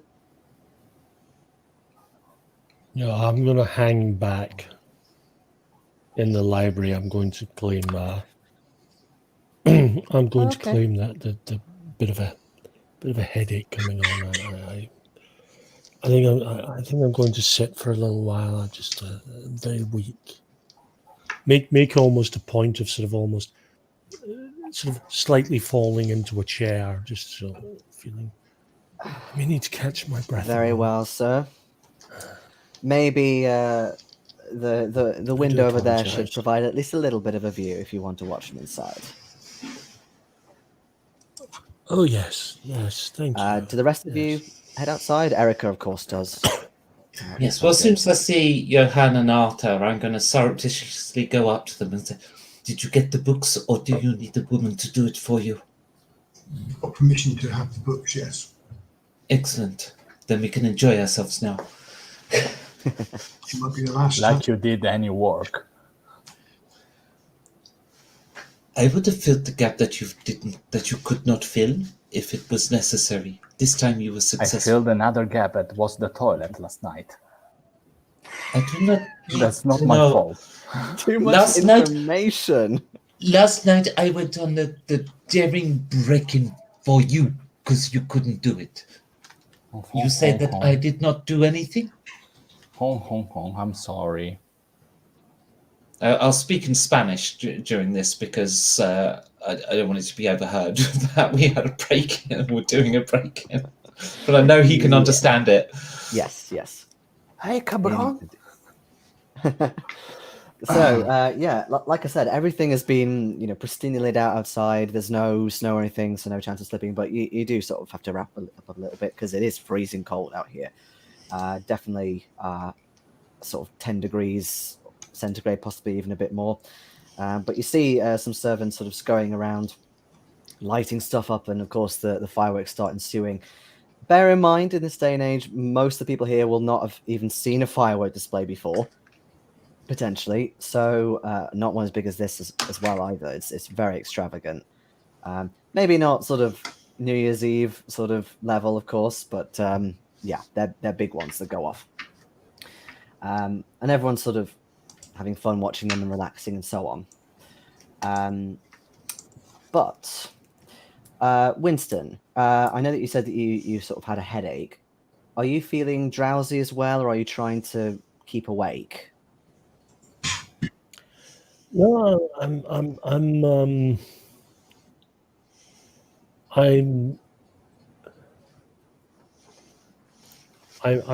just keeping sort of. I'm kind of worried with it being a fireworks display and us all in the one place that it might go against us. So I'm hoping by I've seen splitting your the armed with party. billiards cue as well. Of course you are. Yes, I'm going to have a billiard. Well, I'm not armed, so I'm going to Okay. have a billiards cue to hand. So you hear this more than the others, but you still hear it because essentially it happens after one of the sort of batches of fireworks, like the sound sort of starts fading. You Yeah, 'cause back in those days, they didn't have the those buggers could be loud Oh, yeah, back yeah. then. There wasn't health and safety or Absolutely, anything, yeah. I noise mean, or it's anything. quite a big courtyard, but they're not doing it like really far away or anything. Like it's maybe sort of 20 feet away, sort of thing. But anyway, yeah. So the firework kind of fades. You sort of see, people clapping and stuff. But then, and again, Winston does hear this. You hear this sort of noise coming from the entranceway, and out into the courtyard, almost like rats in a sewer coming out. Maybe sort of 8, 10 black and white men armed with big knives come running out and kind of start intimidating you, almost like to surround you. Is this part of the fireworks display? Well, you kind of see them all go past. They've obviously not seen you or had any sort of notion to come out and spill out into the rooms. They're all making a beeline for the courtyard. And as people are obviously very, very worried about this, and Erica is looking very angry at this. But through the crowd as well, one man in particular stands out, and he's wearing a robe, unsurprisingly. And he's also carrying a large scepter style, or like a instrument sort of thing. And he introduced himself and says, Miss Carlyle, I am just in time, I see. I was, well, I apologize, first of all, for gate crashing, but I am a busy man as you're a busy woman, and I was hoping you could help us a little. And she's outraged by this and says, who the hell are you? And what do you think you're doing coming into my house? And interestingly as well, you remember that the house is well guarded. So the fact that they could even get in is a little terrifying. But you can see on some of the knives, there's blood dripping off it. Whilst he's engaged with Erica, like they're talking to each other and stuff, I'm going to go forward to the fireworks, get a whole load of them, point them at him, and set them off. As you're kind of going sneak forward, as you're kind of going up, you're actually approached by two cultists, like just you, as are Johan and Arthur. You're obviously targeted by them. Mm-hmm. And Johan, Makunga, without even looking at you, almost kind of points a finger out and says, "No, you're not doing anything, my dear. You are staying right there." And they actually hold you all. Mm-hmm. You are going to be very useful to us later. But for now, Miss Carlyle, I am here for some of your brother's artifacts. Oh, really? Well, you're too late. I've already sold them all. You are a good liar, Miss Carlyle, but not a perfect liar. And you sort of hear this sort of this noise almost, the three of you in the sky, quite faint. But if you want, you can give me a listen roll. Mm-hmm. How much of this conversation, obviously not the thing in the sky, how much of the conversation or general noise can I hear from where I am in the library? Mostly Erica being outraged. Right.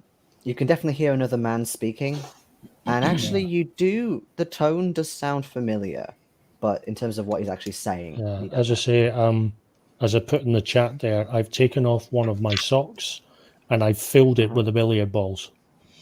Oh, good plan. I like it. Okay, guys, I I can got an pass 8. this for 2 luck. Oh, you've got an 8. I got an 8 out of the base 20 Okay. luck on listen. I spent 5 luck to pass. Yeah, no, I'll leave it to you guys then. I was close to passing. Okay, coolio. Just give me a second. I'm just reading some notes. Okay, so basically, there's a little bit of a voice, like a male voice, and then you hear kind of crunching, and then a few seconds later, after silence, something hits the floor. Fortunately, missing people, but you feel something warm on your face, and you realize it's blood, and you look down, and people are screaming at this, and you see, presumably one of the guards or what's left of him, basically just the top half of him is there. He's dropped from the sky, and you hear this hissing coming from above. Can you make me a sanity roll, the three of you, please? Pass. Sanity. Passed. Passed. 41. 23. Okay. So, still, half a man. You lose 1 sanity each, please. Oh, come on.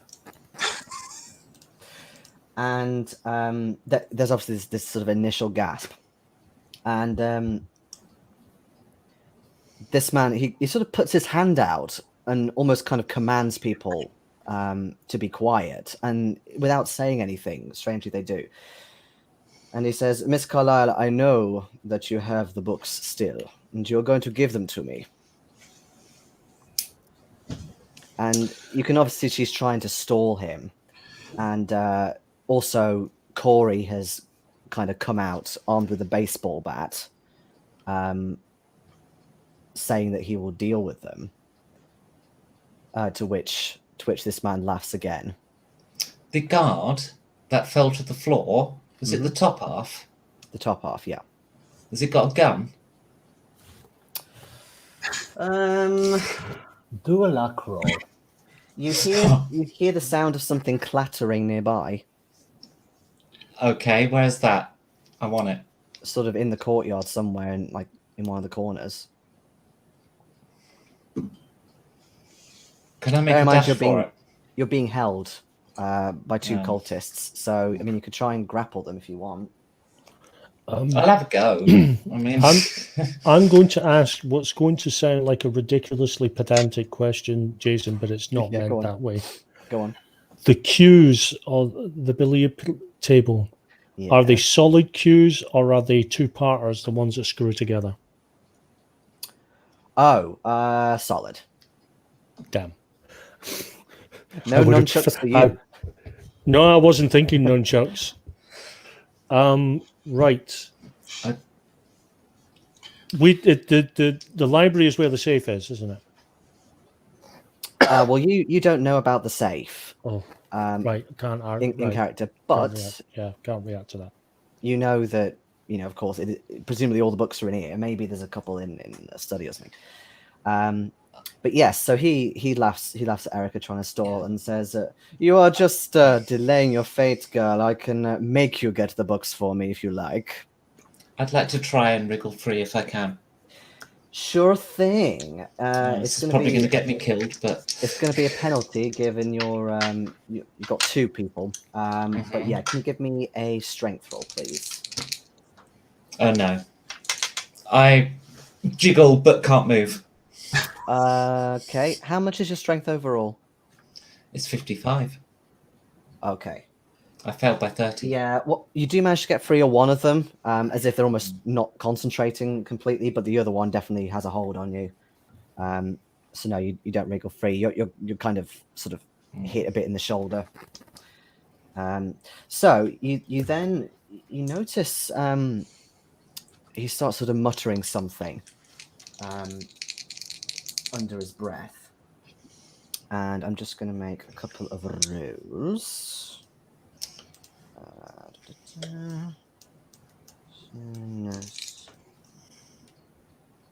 Okay, and Erica she almost kind of changes her stance a little bit. Before it was almost quite sort of aggressive, but now she's kind of standing quite straight, and she says, "I understand. I will get the books." And without blinking, she just starts walking back to the library, well, presumably back to the library in the safe. Been there, done that. Do not recommend. What do you do? I am wedging the door. I'm going to try. I'm going to close the door to the library, and I'm going to. What I mean,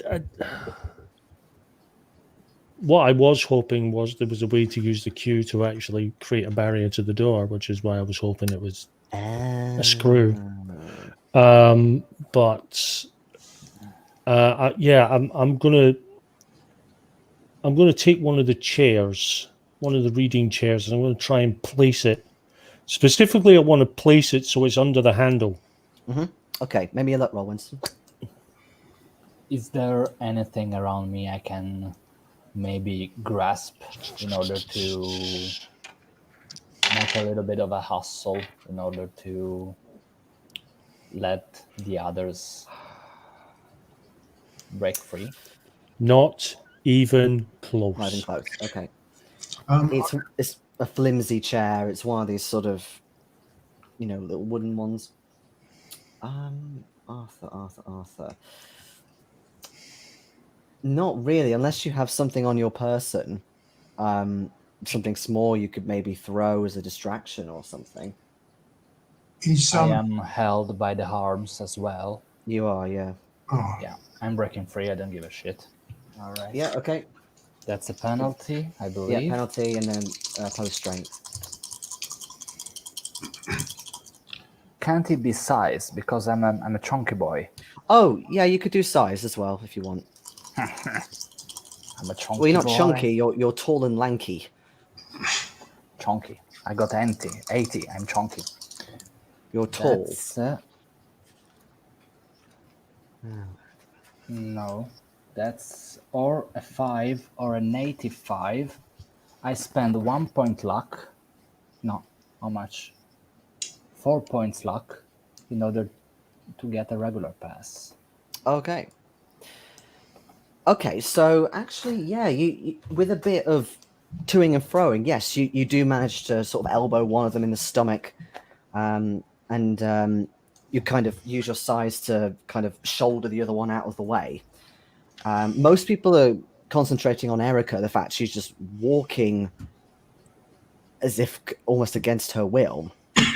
But as you break free, and she's sort of walking back up the steps, suddenly somebody comes out and points a gun up in the air and bangs it. And this familiar face appears with 6 cops that start panning round with their guns, and Robson holds one at Makunga and says, "Let her go. Let her go, Makunga." "Oh, you are fashionably late, Mr. Robson. Very convenient for you, isn't it? Now you finally do some good for yourself." And they get into a bit of a shouting match, or like a battle of wits for now. But of course, Robson potentially has the upper hand given he's got a gun. So I'm just going to make a couple more rolls. Okay. Yeah, in fact, just for a brief moment, it gives you a window of opportunity. Makunga, is looking around. He's seeing, okay, there are 7 people with guns here, and he's simply got, melee weapons. So just for a brief moment, it's as if he's thinking of his next move, giving you the opportunity if you want to do anything. Is that opportunity Yeah. free? You both free. Okay. What I'll say, given there's so much distraction at this point, that yes, you do, whether it's clumsily or in Arthur's case, obviously you've already done it, you do manage to break free. So I'm going to go into initiative. I have already written all your initiatives up, fortunately, so I know who's going first. Corey and Arthur and Johan, you all happen to have the same amount of dex. So feel free to plan between you what you want to do. Well, first of all, I'll try to grasp something in order to defend myself, or maybe something I can grab off a table and throw it to Mukunga. I mean, there's fireworks. If I Can I actually reach them? You'd have to kind of run out a bit into the center of the courtyard to do that. Still, I got 2 baddies looking at me with long knives. Don't Yeah. I? Indeed. So I guess I'll try to disarm one of them. Hopefully. Okay, give me an opposed brawl roll then, if you please. That's when I'm using my bonus die. Oakley dokley.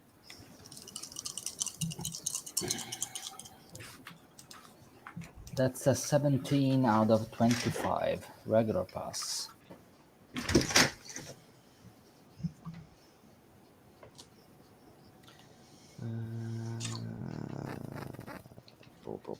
Oh, it doesn't matter. Okay. He failed.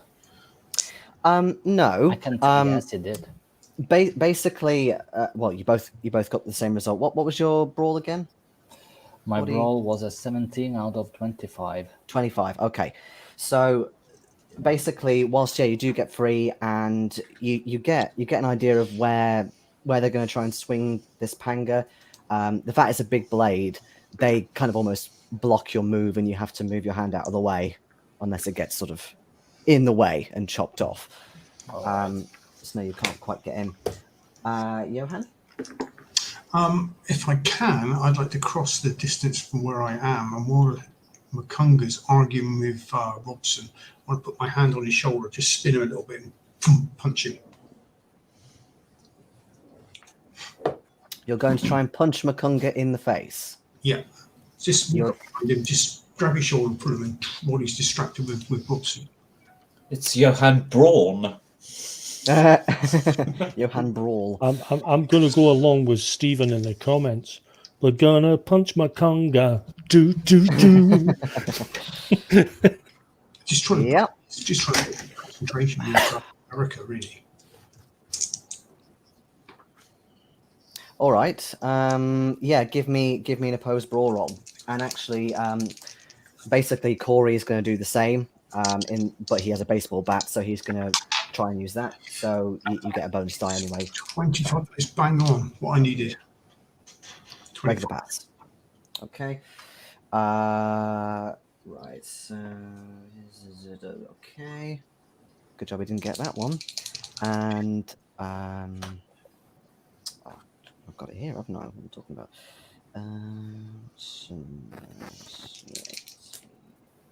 Okay, so he seems ready for you. You do make a good punch, but it's like a kind of a slow one, so he can see it coming. What he doesn't see coming is the baseball bat.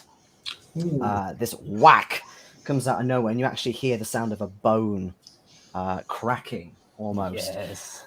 So I didn't do damage on here. Bear with me a second. I should have put more bookmarks on here. Never mind. Okay. I'll use my fingers. Person pressing. Ooh, what? Ooh, okay.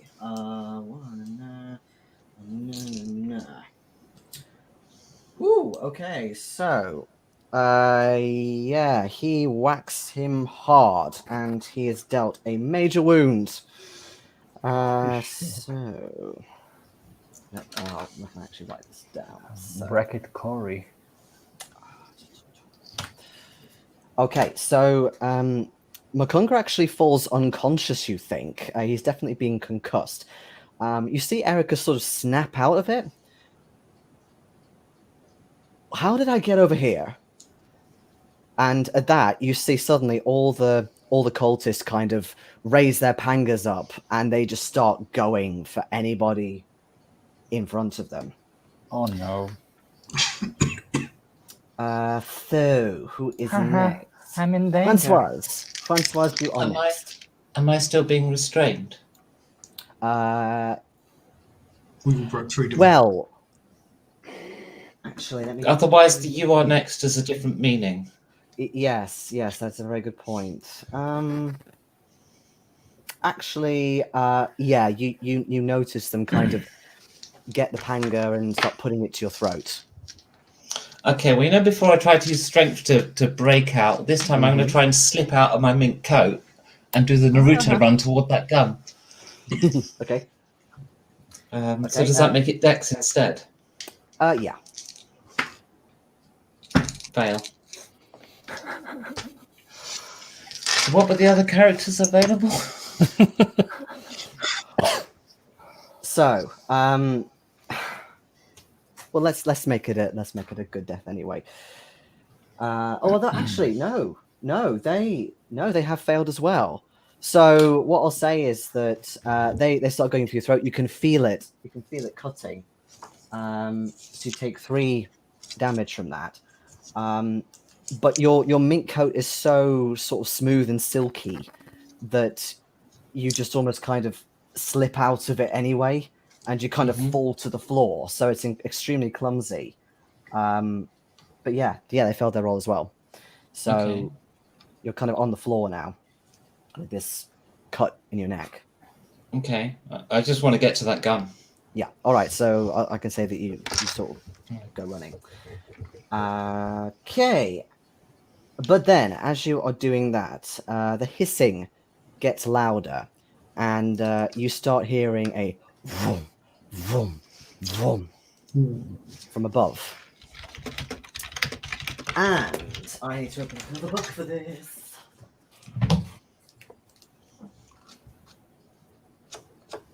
People are starting to point up at the sky as this winged creature descends upon the crowd of people who are left. All right. It's got these huge, almost dragon, serpentine-like wings, but its overall shape is very much in almost like a Chinese dragon sort of shape. So it's got that sort of very snake-like looking appearance. But in terms of its mouth, when it opens, it kind of does that diamond shape to it, and it does. I am a starving, and it immediately goes for the closest person, which unfortunately is not you. But can you please make me sanity rolls, the 3 of you? I was waiting for you to tell us. Pass. That's a 39. I pass again. Holy shit. Wow, you're doing so well. I'll be perfectly sane as I die. Passed. Anybody? Nobody perfectly failed. sane. Nobody failed. Oh my god. Okay. So you are astounded by this thing in front of you. However, maybe it's because you've become a bit hardened by things you've already seen. Who knows? But you do not take any sanity points lost for that. Having said that, it's nomming somebody now. It's just ripping them apart. It's got these sort of claws at the end of its wings, and you can actually see like a bulge start moving through its innards as it swallows it. Whoever was left, and that kind of makes everybody sort of start running, and it's getting really quite chaotic. However, the cultists are going to make a move. So let's deal with the ones that were on Francoise. So the two, let's see if they go for you, if you've managed to escape. Can you make me, let's see, give me a con roll, please, Francoise. 04. Extreme. Okay, yeah. All right, so yeah, you've gotten well away from them now. They're interested in some others. So they start sort of slitting people's throats. They're gutting people as well, pulling out their insides and kind of doing this celebratory sort of scream of pleasure. It's all rather disgusting. And you can kind of hear this from where you are, Winston, sort of muffled screams and cries of ecstatic joy. Hell? You start hearing sort of banging as well, actually, from where you are. Let us in! Let us in! There's a monster outside! Please let us in! I open the door. Yeah, But I do have I just to say, right, billiard table. That's 2 whites and 1 black. Okay. Which are sort of snooker balls. So I literally, I've just been looking up. That is the equivalent of a blackjack. That's a kosh. Mm-hmm. Albeit homemade. So yes, a few people come in. You notice that Erica is following, as is Corey, with a baseball bat that's got a big blood stain on it. She runs towards one of the back bookshelves and starts getting out some tomes to reveal a safe, and she starts doing that. All of you keep watch, and she's sort of, twiddling. I the two most able, other than Corey and myself, get thrown a billiard cue each. Okay. I mean, Corey's pretty well armed. He's got a baseball bat. He's got knuckle dusters. I think he sort of looks at you as, I'm fine, thank you. That's what I'm saying. 2 others. Oh, 2 others. Sorry. Okay. Yeah. No worries. The cops are going to do their rounds, so they're going to hit on 1. Oh, that's a definite 1-hit kill on that one. Leg.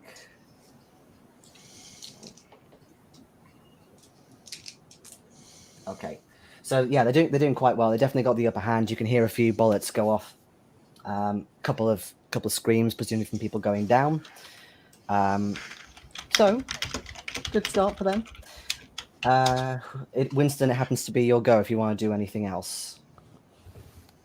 I start offering up a prayer. Actually, it may not help, but I have faith, and I offer a prayer to myself in the hope of sort of calming everyone and sort of sort of focusing them again. Okay. Because we do live in, the 20s were a highly religious time. I mean, a lot of people will be, very, very few would consider themselves atheist in the 1920s and 1930s. So, yeah, I'm hoping a prayer just to G up the immediate, give them some inner fortitude. Okay, give me a power roll, Winston. And yes, Stephen, I do intend to suck it to them. Power roll. And that is an extreme success. Okay. Yeah, you definitely feel that you almost kind of got command of the room a bit. Even Erica is sort of enjoying what you're saying because it is calming people down. And what I'll say is you get 2 sanity back for that, and I will give you a bonus die as well. Okay. Well, I think you may already still have one. I still already have one. Okay. I'm happy to have another one. No stacking. But yeah, you definitely got the 2 sanity. And yeah, people are sort of being a bit more collected. Corey starts sort of telling people to get by the door, so, making plans as to what to do in case the cultists start coming in. So I next tell on this- Corey to stand by his mistress. We'll Oh, guard the door. He should be right by her side. He's very much not leaving her side. But in terms of Erica and how she's doing with the safe, yeah, she's almost got it. And then Robson is gonna do a shot. So he's gonna take out one of the other cultists. And then Corey is just keeping an eye on Erica. So it's back to Arthur and Johan. So what are the two guys in front of me doing, more or less?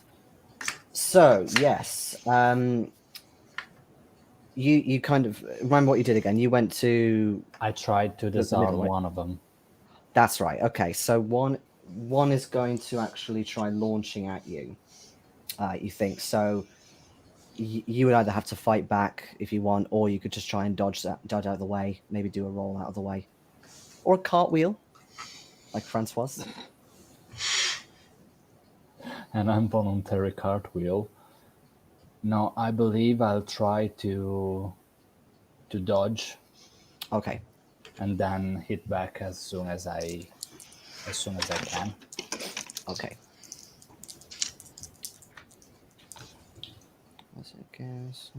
I'm crushing it. That's a 12 out of 35. Ooh. That's a not pass. However, they got an extreme. Fuck. So, Okay. let's see what happens here. So, Then please share to the drive about my other possibilities. yeah, well, hold fire just yet because I rolled terribly on damage. So you take 3 in total. They just managed to get a little sort of slice across your cheek, which stings, but no more than that. All right, Johan. Okay, I want to fumble around my pocket till I find the headband. Okay. And then I just go down on one knee while I tie it on. What, as in like servitude sort of thing? What do you mean? No, they just go down just so I'm not standing up. Oh, okay. Yeah, fair. Just to be lower while I actually put it on. Okay. You put it on. Okay. Interesting. Although, actually, to be fair, I didn't see that coming. You feel it's strange with this creature, this huge creature. You can see it, but it's very fluid in terms of not only movement, but whether you can see it properly or not. It's not like a ghost, but it goes in and out of your field of vision almost. You really can't quite explain it, but you can definitely tell it's noticed that you've put it on and says, well, that's a pretty headdress. And it starts sort of slowly slinking towards you. This is either really good or really bad. It's a protection from things of the night, didn't it? So and actually, oh wait, no, Francoise, I beg your pardon. You're next before the beast acts. Well, is the gun anywhere near? Have I got to it? Yes, yeah, it's Okay. a rifle, so you find it quite easily. Okay, well, also, it's 5 years before the invention of double glazing, so I'm going to go through a window. Okay, yeah, no problem. Make me a roll for a rifle. I wasn't shooting the window, I'm jumping through the window. Oh, right, okay. I want to be the other side of the wall. Oh, in that case, make me a jump roll, please. Oh, that's a skill too. It is a skill. Mainly to see if you get hurt. 04. Okay, so you kind of use it as a brace almost, and you're going with the shoulder. You're not scratched at all. You kind of tumble on the floor. The other two of you, of course, hear the smashing. But yeah, I'll you come go off through with that roll. I land beautifully on my feet and then set down into rifle position, ready for next turn. Come on. Yes, you do. You're absolutely right. But yes, this creature saunters towards you, and just simply does a big toothy smile at you. Bear in mind, this thing is massive. Actually, when it gets right up to you, you realize that its head has come right down to get to your level, Oh, and says, "Maybe I will give it to my master when I have eaten you." And it launches at you with its big maw. oh dear.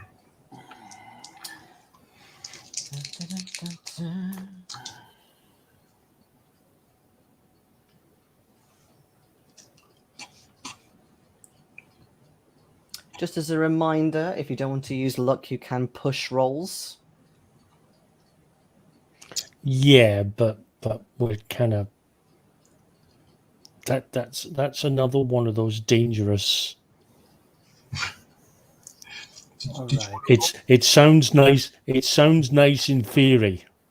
All right. I believe I missed a little bit of chatting again. Is it launching towards me or towards Johan? No, Johan, because Johan's put the headdress on. All right. roll? Or the headband. Yes, please, unless you want to consign yourself to the fact you're about to be eaten by this thing. Dodge, yeah. Yes, please. 12, which is that's we're short of an extreme, so I'm going to spend 4 to do an extreme. Okay. It does bite down, and you feel almost a bit of blunt damage as it kind of knocks you, but it doesn't quite chomp you. So you did indeed make the right decision with that dodge roll, because it was a hard success for that one. Yeah, you just managed to get out of the way of it, and you can smell almost like a necrotic breath just come out, which is horrendous. It almost makes you feel a little bit sick. This thing almost nuzzled you to death. Oh yeah. Like a bit briny or something, like a sea sort of smell. So it looks at you very disapproving, and you hear this sort of swooping sound as it tries to bring its tail around. Again, you can try and dodge this one if you want.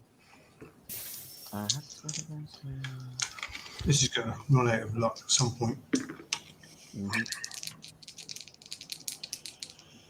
That's It needs to be. Beg pardon. It needs to be a strength roll. strength. Oh, damn it, because that was a 21. Well, how much is yours? Well, actually, no. That's a bit of a silly question. Yeah. So it basically it coils its tail around you, and you feel completely kind of stuck in it for the moment, and it actually starts lifting you up off the ground. No.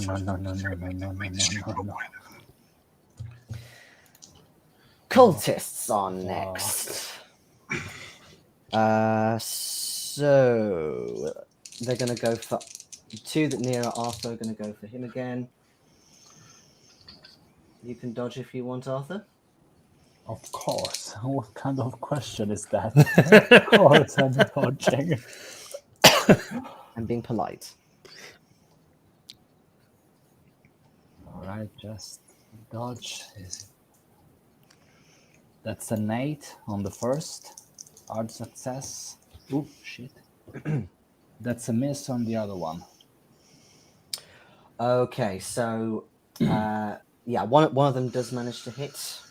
What is it again? Isn't it? Okay.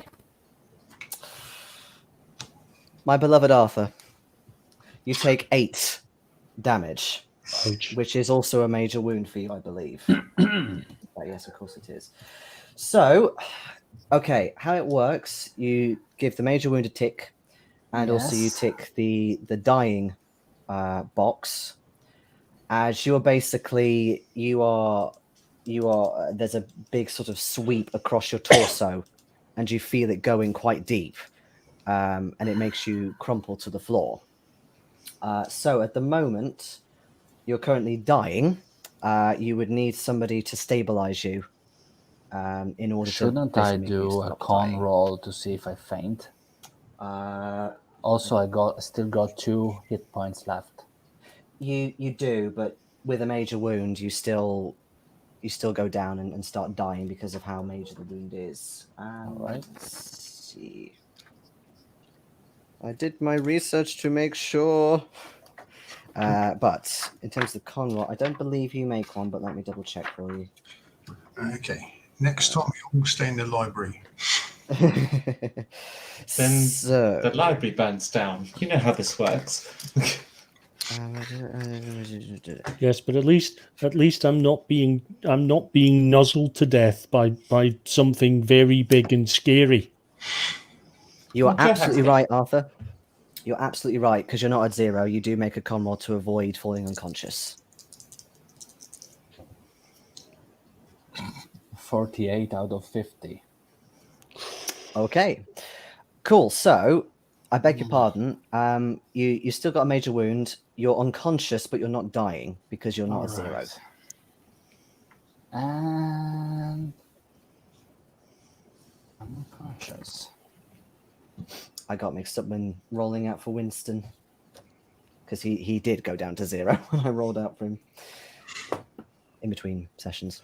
Right. Wish, you know? Just a question then, because I've got 3 hit points and I've got a major wound on me. Yes. If I hit 0, Mhm. I'm straight to dying, aren't I?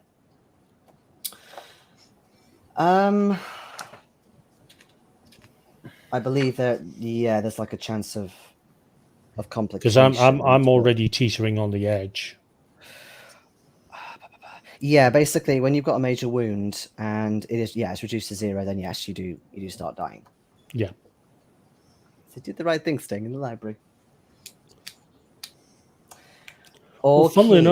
enough, I the only reason was I got extremely nervous at the idea of let's everyone go out to the fireworks show. Yeah, that is. I was suddenly wondering that several people were going to be burned alive. That was the fireworks display. Cops. Okay. Cops next. So as you go down, you hear the sound of more screaming as more cultists are just slaughtering people. It's horrible. But there's more shooting going on, and a few more of these cultists. Whoa, actually. Oh. A good few of them go down. So there's not actually many left at this juncture, but Could someone Winston. shout to the police to please shoot the great big thing? Winston, Because you'll you go. see, right. What's is anyone approaching the? Has anyone approached the library? You hear more chaos. People sort of running through the building, obviously frightened. You're not sure if there are any cultists specifically who are coming up. I turn to one. I turn to Corey and I say, I'm going to see if I can get any stragglers and point them in the direction of the library. I'll be back as soon as I can, and I'm going to head out and start.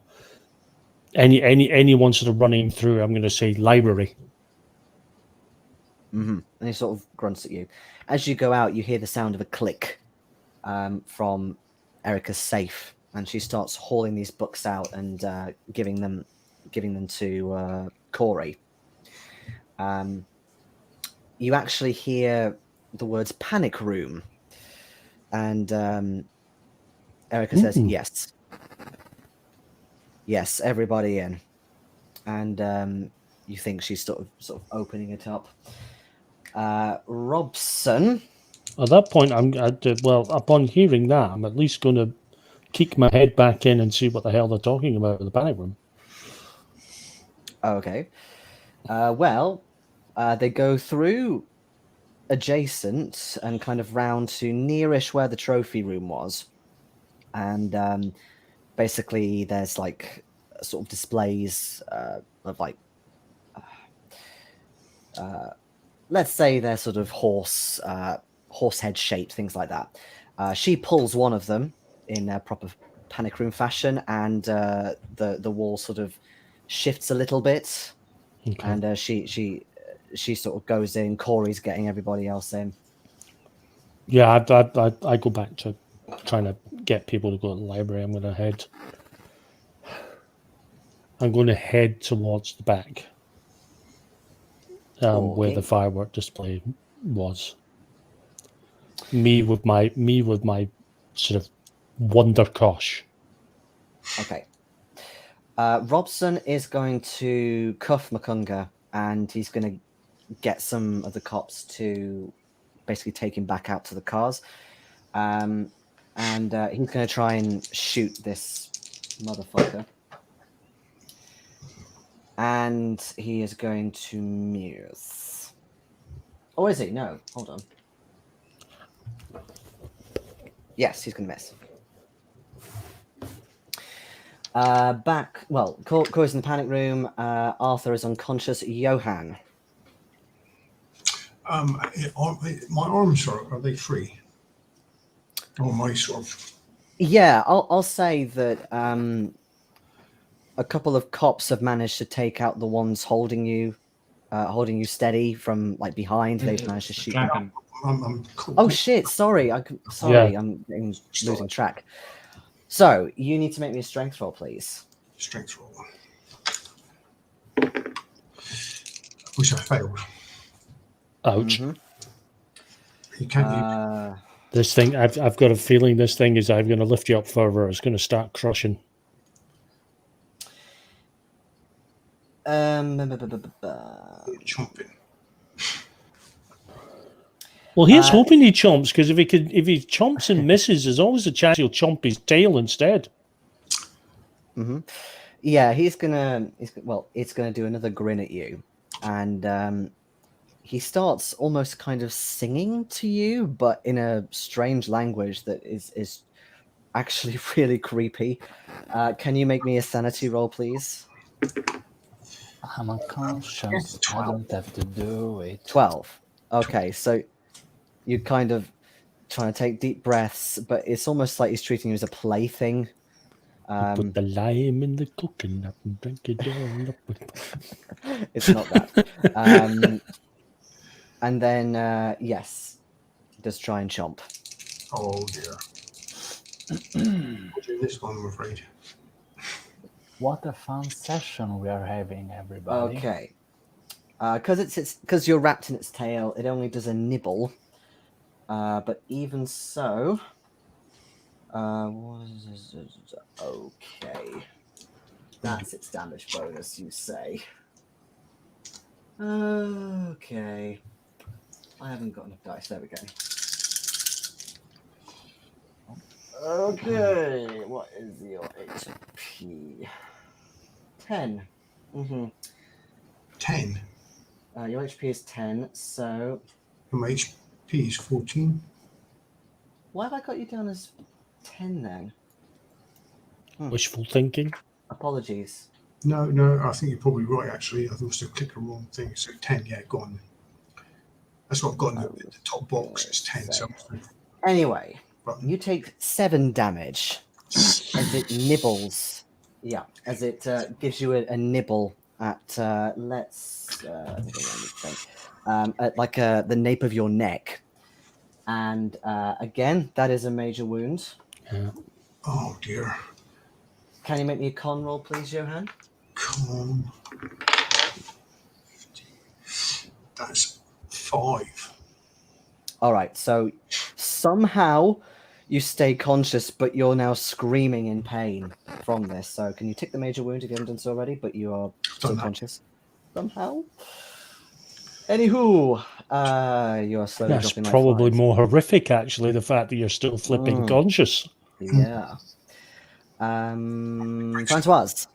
Hope he breaks it Okay, so I'm kneeling behind. Essentially, I'm in the building. I'm kneeling down at a window with the rifle tip just sticking out, and I'm going to take a shot at the dragon. Okay, go ahead. I miss. I hit the wall opposite. I don't know what rate of fire this thing's got, but I've only rolled once. I guess that's Shot it. by a dragon, shot by a French woman. You could push the roll if you want. Can't push Well, he's going to combat die rolls. otherwise, isn't he? Says We're on the right, character yeah. sheet you can't push combat rolls. Oh, right. Okay. Oh, can you? Oh, yes, you're right. I'm sorry, you can't. Right, I don't know. You're right. You're right. But yes, you do. You do see. More sanity rolls. You can't quite. Well, yeah, you can't quite see how much of Johan is pulled out, but you can definitely see like a bit of sort of flesh come out of his neck. Yeah, can you make me a sanity roll, Francoise, from seeing that? Pass. Okay. You take 1 sanity point for that. Do I really care about Johan that much? Okay. Okay. I mean, it's after I'd gained sanity, right? Fuck you. If it was Winston, you'd probably Ascend. celebrate. Ironically, Makunga, super easy to take out. But okay, so the creature's next. So it's sort of chomping away, and it looks at you, and it looks like you don't taste very nice, and says, "That thing has tainted you," and you drop. So, fortunately, not very far. But can you give me a jump roll, Winston? Me? Sorry, not Winston. Beg pardon, Johan. Me. You're losing track of people. It's all right.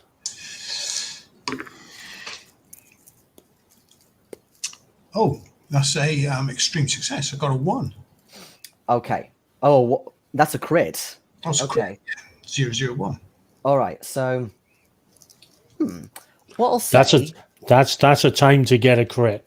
What I'll say is, yeah, not only do you somehow manage to do a safe roll that you don't take any damage at all, you kind of land on your feet. Next to you are some fireworks. And you suddenly get an idea. Oh, matches. Yep. Because you got an extreme, and because you got matches, I know you do, from the fact you set the other thing on fire in the well. Yeah, I'll give you time to light those if you want. Okay. Are you gonna do anything else, or are you just hoping that they're gonna hit this thing? I'm gonna sort of like light it with one hand. Sorry, hold it with one hand and light it with the other, and hold it away from me like that, so it fires past me. Okay. A bit of a dangerous way of doing it, but then That's very, very dangerous way to do it. it is a firework. Okay. I'm standing underneath this great dragon thing. You are, but it's more you're holding a Worried about how Yeah, I mean, fireworks. you're probably going to take damage from when it actually ignites. Mm-hmm. Okay, so it ignites. You notice, because a bit of light is coming, like sparks are coming off. You almost see it flinch a little bit, but it goes off. Now, in terms of what the hell you're going to roll for this, let's make it a dexterity roll since you're aiming at it. Which is 74. And I'll give you a bonus die since it's flinched away a bit of the light. So I made it 68. Okay, you hit. For its damage, can you roll me 4d10, please? 4d10. We just add them together. Yes. Yep. 13, 14, 24. Okay. So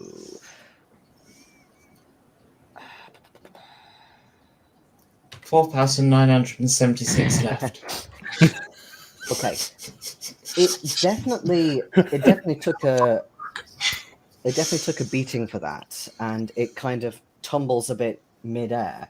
You can actually see like it's been sort of burnt away a bit, but it is still flying rather than standing. in terms of you and possibly getting burnt, can you make me a luck roll, please, Johan?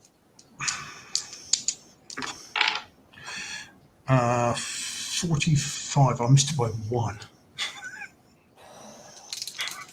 Sadly, you So- can't spend any luck to get it down. No. I spent the last time I would have made that.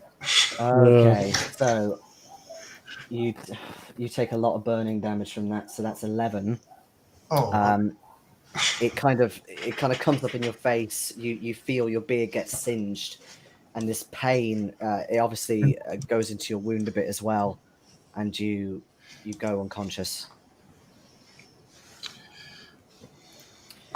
Okay. This is when I start deviating from 3rd edition to 7th. 0 is obviously unconscious. What's actual death? Is it minus con or minus 3?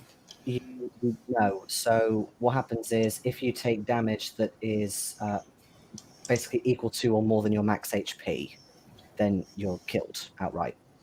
When it comes to dying,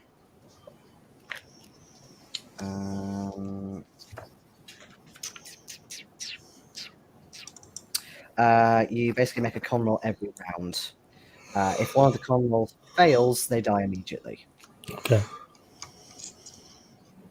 So brace yourself, Johan. Yeah, the medic is unconscious too. So However, Not being funny, I ain't running out there while the dragon's out there. I should have 3 dead characters. just let me peruse the pre-gens a minute. The only thing I'm worried about is if we all die. Well, we'll have to talk about that should it happen. Okay. I'm just going to make a little roll. Okay. So by this point, you're kind of watching Francoise. You can see Johan goes down. He tries to do a firework at this creature and is taking it himself. But basically, the cultists are barely standing. The cops, whilst they're no match for this creature, it's almost like it's a bit bored because its followers are dead or incapacitated, and it kind of starts sauntering away, sort of taking flight. It just looks bored, like it's done. It's had its fill of Okay. flesh. Then I leap back through the window and I'll run to Johan first, then Arthur. Okay. thank you very So, much. in terms of stabilizing Well, you're Johan, not dying, are you? You didn't get a bite out of you. no, Arthur fortunately is okay. No, I was He's just cut open unconscious. from the chin to the belly. Oh, you're lost.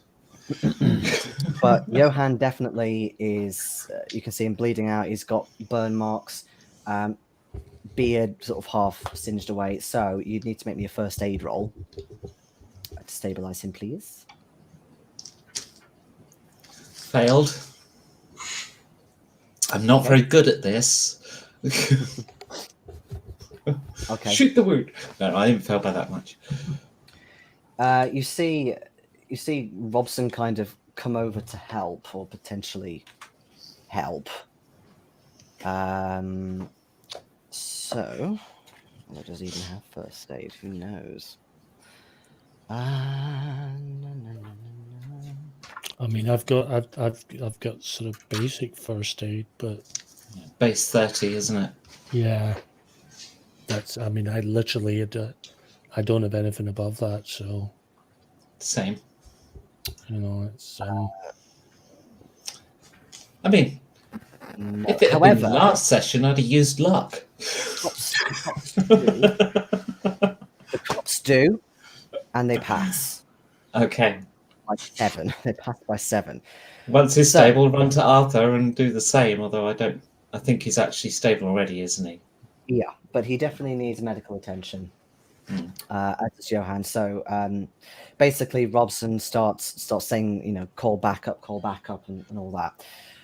So Johan may live to die another day for now. Okay. And Winston, you obviously know that the others are in the panic room, sort of waiting it out, waiting for it all to blow over. And yeah, the kind of the atmosphere of things now is things have gone quieter, and Because everyone's dead. Yeah, as Well, I yeah. said, I was heading out to the back for the where the firework Yeah. display was anyway. So Yeah. I Maybe will you see heard the carnage that I've missed. maybe you heard the bang, but yeah, there are lots of corpses, people bleeding out. Just by seeing this in front of you, can you make me a sanity roll, please? Because you're kind of seeing everything from where you are, like the main sort of Yeah. steps. Oh, that's understandable. The thing is, you're all doing so well with sanity. It's astounding. Yes, so am I. Mm. Saying that, I've got 69 sanity, so I'm doing all right for rolls. Still, with just the amount of bodies, can you please take 2 sanity from that? That'd be that 2 sanity that I got back earlier on, so I'm just back where I started today. That's good. I like that. You notice as well that Lily is unfortunately one of the casualties. She is a mess on the floor. Her intestines are hanging out. People are starting to come out as well, gingerly, and they're seeing everything as well. The cops who are left there just trying to keep people back and go that there's really no need to see all this. Please go back inside. And sure enough, backup does arrive a bit later in the form of Lieutenant Poole and his men. In the interim, I will have returned the billiard balls to their rightful place and the sock back on my foot. Oh, I don't want the police backup arriving and me standing there with a sock full of balls. You know, I think that's going to take some explaining.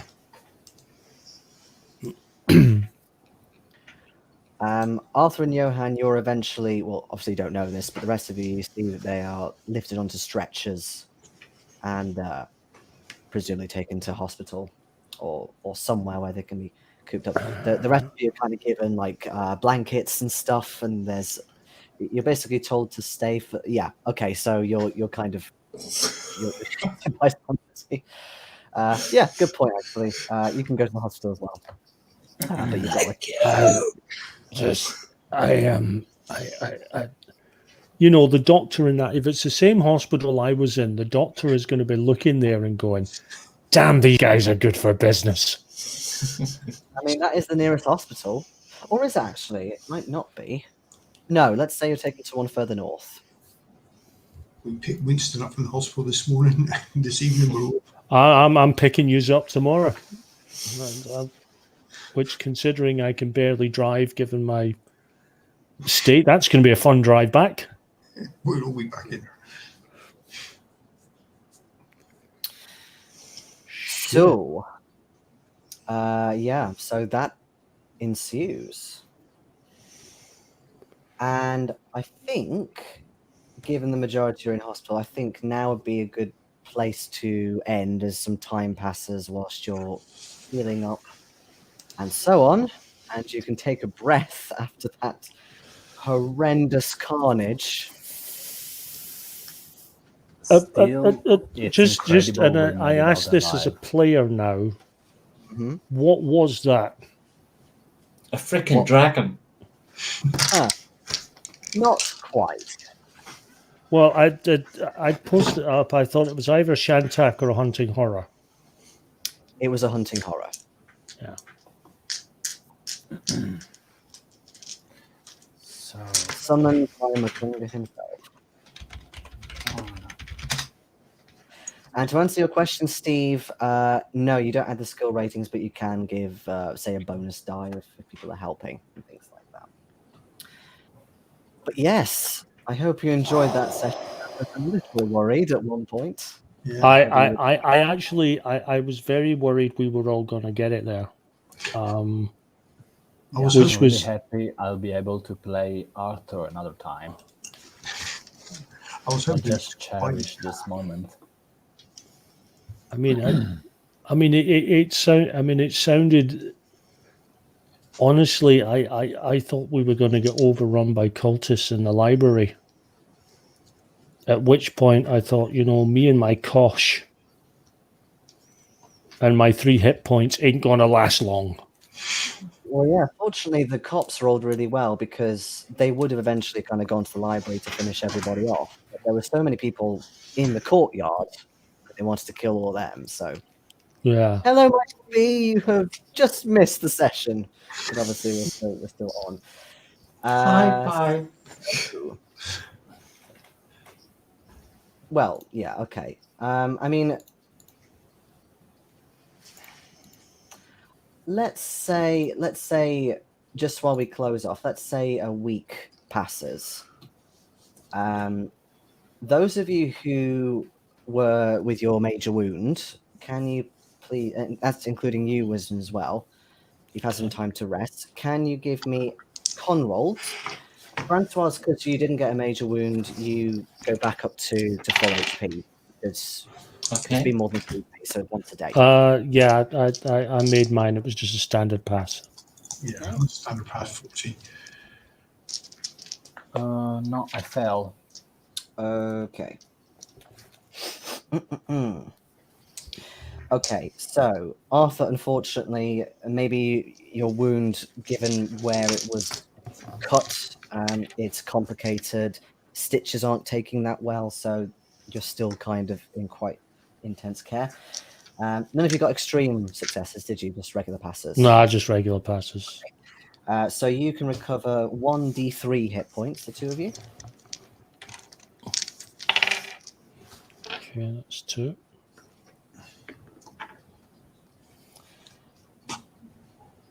Okay. Basically, you can get rid of your major wound either by doing an extreme success whenever there's a con roll like that, or if your current hit points have recovered to half or more of your max. And if you're not sure what that is, I've got Which No. neither have happened yet. I would imagine no. I'm one off. You're If one I go off. to Okay. 6, if I go to 6, then I'm there because my max is 12. Yes. Awesome. So, Desperate. so I will say that it comes to around let's say Monday the next. So Monday the 26th of January. So we missed the eclipse. Well, you definitely caught wind of it, like people were talking about it. Maybe you saw it a bit out of your window. In fact, you would have seen it out of the window given how far north you were. And papers as well were going mental about it. In terms of other stuff in the news, just to round off, I'll write this up a bit more for next session. But basically, Hilton Adams was cleared of all charges. Makunga was incarcerated. You're not really sure about Silas, but they do mention that somebody was institutionalized, basically, given he was a bit loopy. So you think maybe that was him. In terms of Robson, he goes on paid leave as mistakes were made.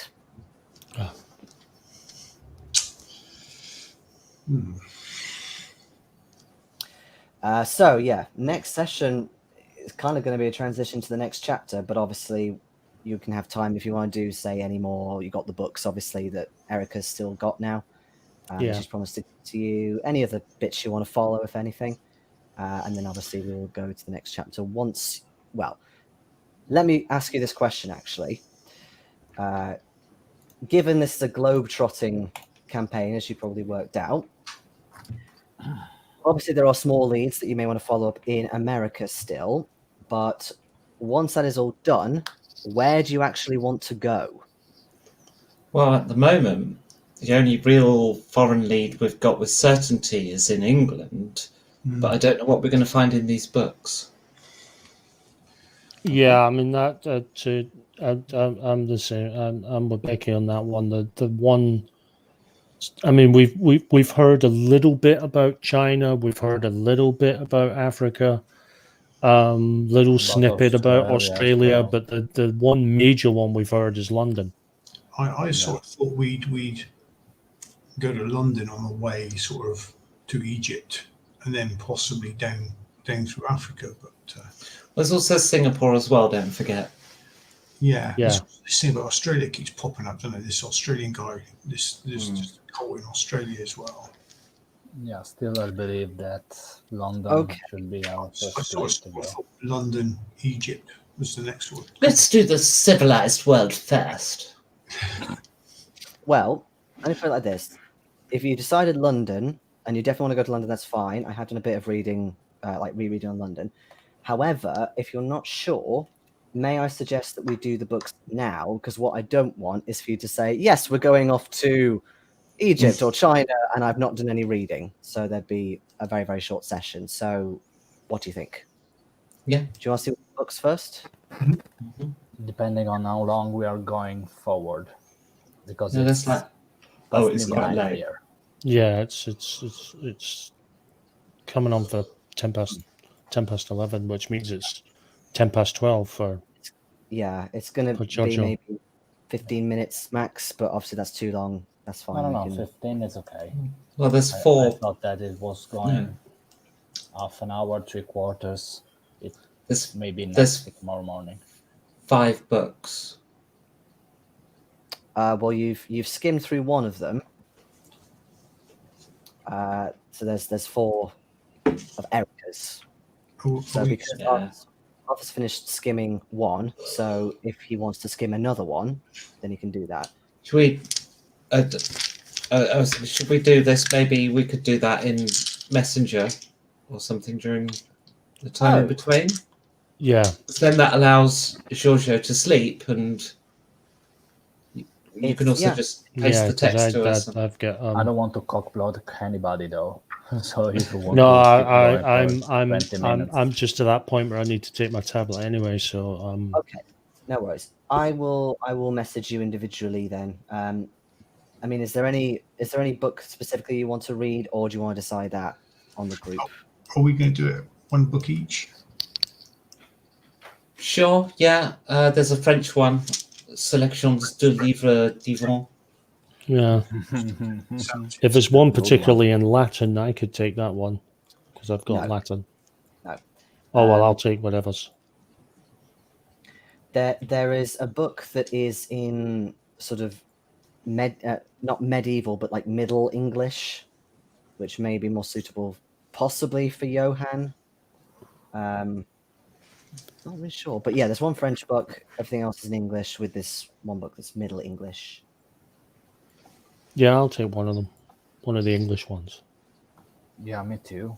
Also because I'm not that good in French. Okay. And then obviously you'll get the Equinox Divise. Let me see. Cool. Okay, awesome. I'll send you some info individually. You will need to do a couple of rolls, but obviously we can do that in our own time. Yes. Got to do a book report next time, then, have we? Yeah, that's a good point. Who's doing the summary for next session? I think it's going to have to be me because I've missed out on. I haven't done one yet. All right. Winston's is. Fine. Cool. Everyone else has done one, possibly more than one. Yes. I haven't done one yet. Oh, turn up. Well, there is that. There is that.